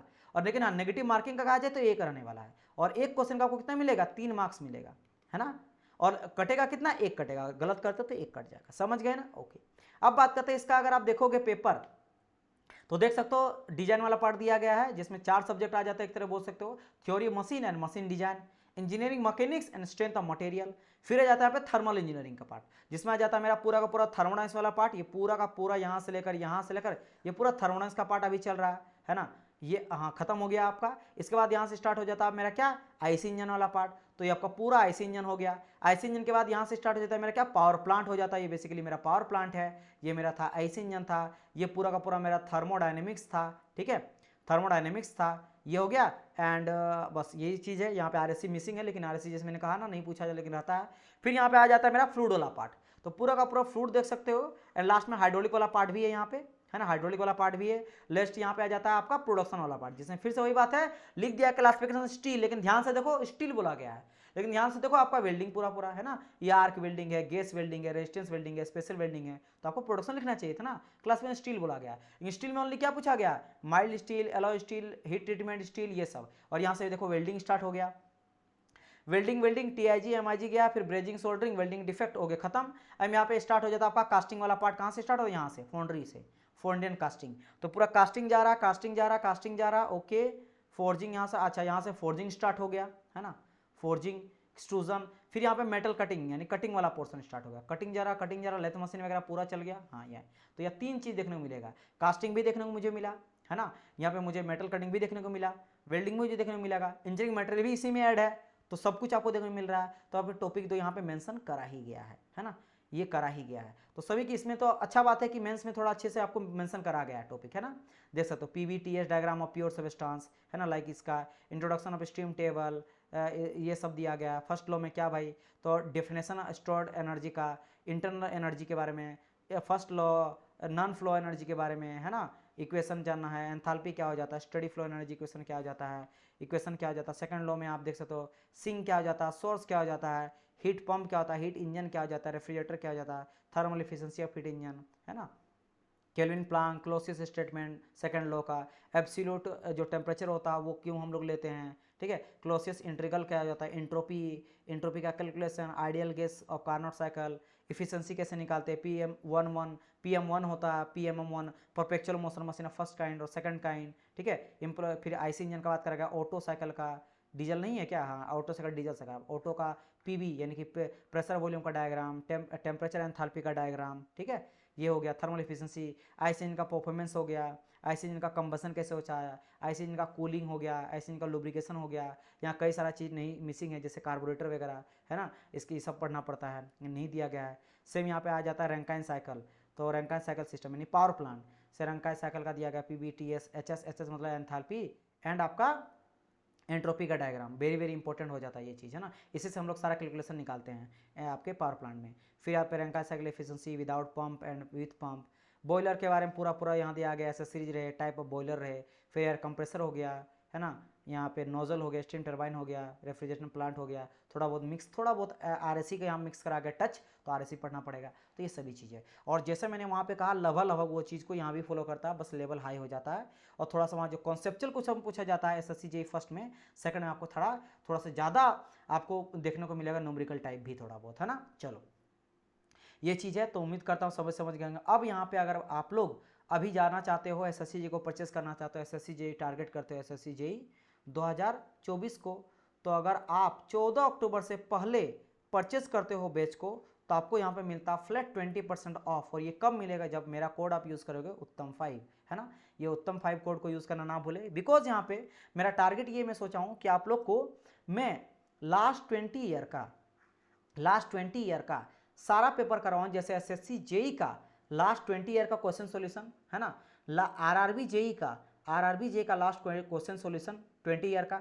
इसके अलावा जो ऑल स्टेट होता है, अलग अलग स्टेट में AE का होता है। जैसे मेरा टारगेट क्या है ना कि देखो एक टेस्ट लगाना अगला होता है, लेकिन मैं अगर एग्जैक्टली जो पूछा गया AE में उसका क्वेश्चन लगा दो तो ज़्यादा बेटर होता है। तो इन सब का कुल मिला के मैं 15,000 क्वेश्चन लाने वाला हूँ विथ सॉल्यूशन, है ना। विद सॉल्यूशन PDF वगैरह सब कुछ मैं कराऊंगा और क्वेश्चन सॉल्यूशन भी कराऊंगा, लेकिन इसके लिए आपको मेरा उत्तम 5 को यूज करना पड़ेगा। ट्राई करना कोई भी सेशन आप लो, नॉट ओनली SSC JEE, आप किसी भी एग्जाम के लिए जा रहे हो। अच्छा ये तो सर यहाँ पे जो आपका दिया गया 6 मंथ के लिए अगर मैं लेता हूँ 2 मंथ का आपको फ्री मिल जाता है, और आपको पे कितना करना पड़ेगा, केवल 7,000। 12 महीने के लिए तो केवल पे करना पड़ेगा 8,000, और 24 महीने के लिए केवल पे करना पड़ता है 12 महीने, जिसमें आपको 2 महीने एक्स्ट्रा 6 महीने के लिए, 12 महीने 1 साल के लिए तो 3 महीने एक्स्ट्रा मिल जाता है, मतलब 15 महीने हो जाएगा, और 24 यानी 2 साल के लिए लेते हो तो 4 महीने एक्स्ट्रा मिल जाएगा कोड यूज करने के बाद। और ये ऑल AJE के लिए है। आप बोलोगे सर ये अगर मैं कोर्स लेता हूं, कोई भी एक कोर्स लेता हूं तो ये प्लस कोर्स है, आप SSC JEE नहीं कई सारे को करोगे। और मैकेनिकल का फाउंडेशन बेच जो स्टार्ट हो गया है, मैं आपको बता देता हूं, मैकेनिकल SSC JEE का जो है वो बैच स्टार्ट हो गया, 18 अक्टूबर से स्टार्ट होने जा रहा है। अगर आप बाद में देख रहे हो तो स्टार्ट हो गया, फटाफट जाइए उत्तम 5 का कोड यूज करके, या फिर डिस्क्रिप्शन बॉक्स में डायरेक्ट मिल जाएगा आपको SSC JEE का कोर्स, लिंक है, जाके ले सकते हो। अगर आप प्लस कोर्स को ज्वाइन करते हो तो फायदा क्या होगा कि प्लस कोर्स को अगर आप ज्वाइन करते हो तो सभी एग्जाम AJE के लिए टारगेट करते हो। जैसे देखो प्लस फीचर्स, देखो ultimate access to all courses, है ना, चाहे SSC JEE रहे, जैसे आने वाले टाइम पे आपको RRB JEE देखने को मिलता है ना, तो उसके लिए जा सकते हो। कोई स्टेट से बिलोंग करते हो, वहां का JEE देना चाहते हो एक एग्जाम, उसके लिए करते हो, तो ये सब एग्जाम को आप एक्सेस मिल जाएगा, मतलब एक आपके सब्सक्रिप्शन में सारे एग्जाम का एक्सेस मिल जाएगा, है ना। आप हैंड आउट कर सकते हो, राइज हैंड कर सकते हो, क्वेश्चन पूछ सकते हो, डेली प्रैक्टिस सेट मिलेगा, क्वेश्चन सेशन आपको देखने मिलेगा, 1-to-1 टॉक मिलेगा, है ना। इसके अलावा यहाँ पे और कुछ कुछ चीजें था जो मैं आपको बता देता हूँ, है ना। अगर बात करता हूँ ultimate access to all batches मिल जाएगा, PDF अगर आपको टोटल मिल जाएगा, बनाने का कोई जरूरत नहीं है, सारे क्वेश्चन प्रैक्टिस मिलेगा सब्जेक्ट वाइज, टेस्ट सीरीज आपको मिल जाएगा, डेडिकेटेड टेस्ट सीरीज, है ना, जिस भी एग्जाम के लिए जा रहे हो, SSC के लिए तो अलग, RRB के लिए अलग, और एग्जाम के लिए अलग, और access to multiple AJE exams with single subscription, है ना। तो ये अक्टूबर 14 तक ही आपका वैलिडेशन है, तो जल्द से जल्द दे लो, उसके बाद ये खत्म हो जाएगा। 20% ऑफ प्लस 4 मंथ का एक्सटेंशन जो मिल रहा है, समझ गए ना। चलिए ये चीज़ है, बाकी यहाँ पे देख सकते हो ये पे न्यू आप लोग आने वाला है, क्योंकि 2023 का रिजल्ट आ चुका है, तो जितने भी बच्चे हैं उसका डिस्क्रिप्शन बॉक्स में लिया गया गूगल फॉर्म है। अगर आप क्वालिफाई किए हो हमारे बैच में हो तो फटाफट जाइए, इसमें आपका नाम, आपका फोटो आएगा, आपका नाम आएगा, अब आपका चलेगा 1 साल तक, ठीक है। चलिए तो ये चीज़ है, और ये मेजर चेंज जो किया गया आपको पता है, मैं आपको पहले बता दिया। चलिए उम्मीद, अच्छा और एक चीज़, अगर आप CBT 1 दे के CBT 2 के लिए जा रहे हो तो टेस्ट मॉक टेस्ट किया जा रहा है फ्री में, सब इनरोल करोगे तो ये फ्री में किया जाएगा। इसमें क्या, अगर आप रैंक 1 लाते हो तो 100% स्कॉलरशिप मिलेगा, अगर आप रैंक 5 तक लाते हो तो 75%, अगर आप 20 तक लाते हो तो 50%, अगर 200 तक रैंक होता है तो 25% स्कॉलरशिप मिल जाएगा। कोई भी कोर्स करते हो तो 100% अप टू 100% स्कॉलरशिप, यानी फ्री पूरा का पूरा, कोई भी कोर्सेज को आप ले सकते हो। तो इसको अटेंड करना है, जिसका अगर मैं टाइम का बात करता हूँ तो टाइम है 22 अक्टूबर को, और 29 अक्टूबर को सिविल इंजीनियरिंग का रखा गया है। टाइमिंग आप देख सकते हो, जाके चेकआउट कर सकते हो, इनरोल कर सकते हो, तुरंत जाके इनरोल करो, ठीक है। चलिए थैंक यू डियर स्टूडेंट, मिलते हैं हम लोग नेक्स्ट पार्ट में इसी तरह का कोई अच्छा कंटेंट को लेकर, तब तक के लिए goodbye and God bless you all, bye bye everyone.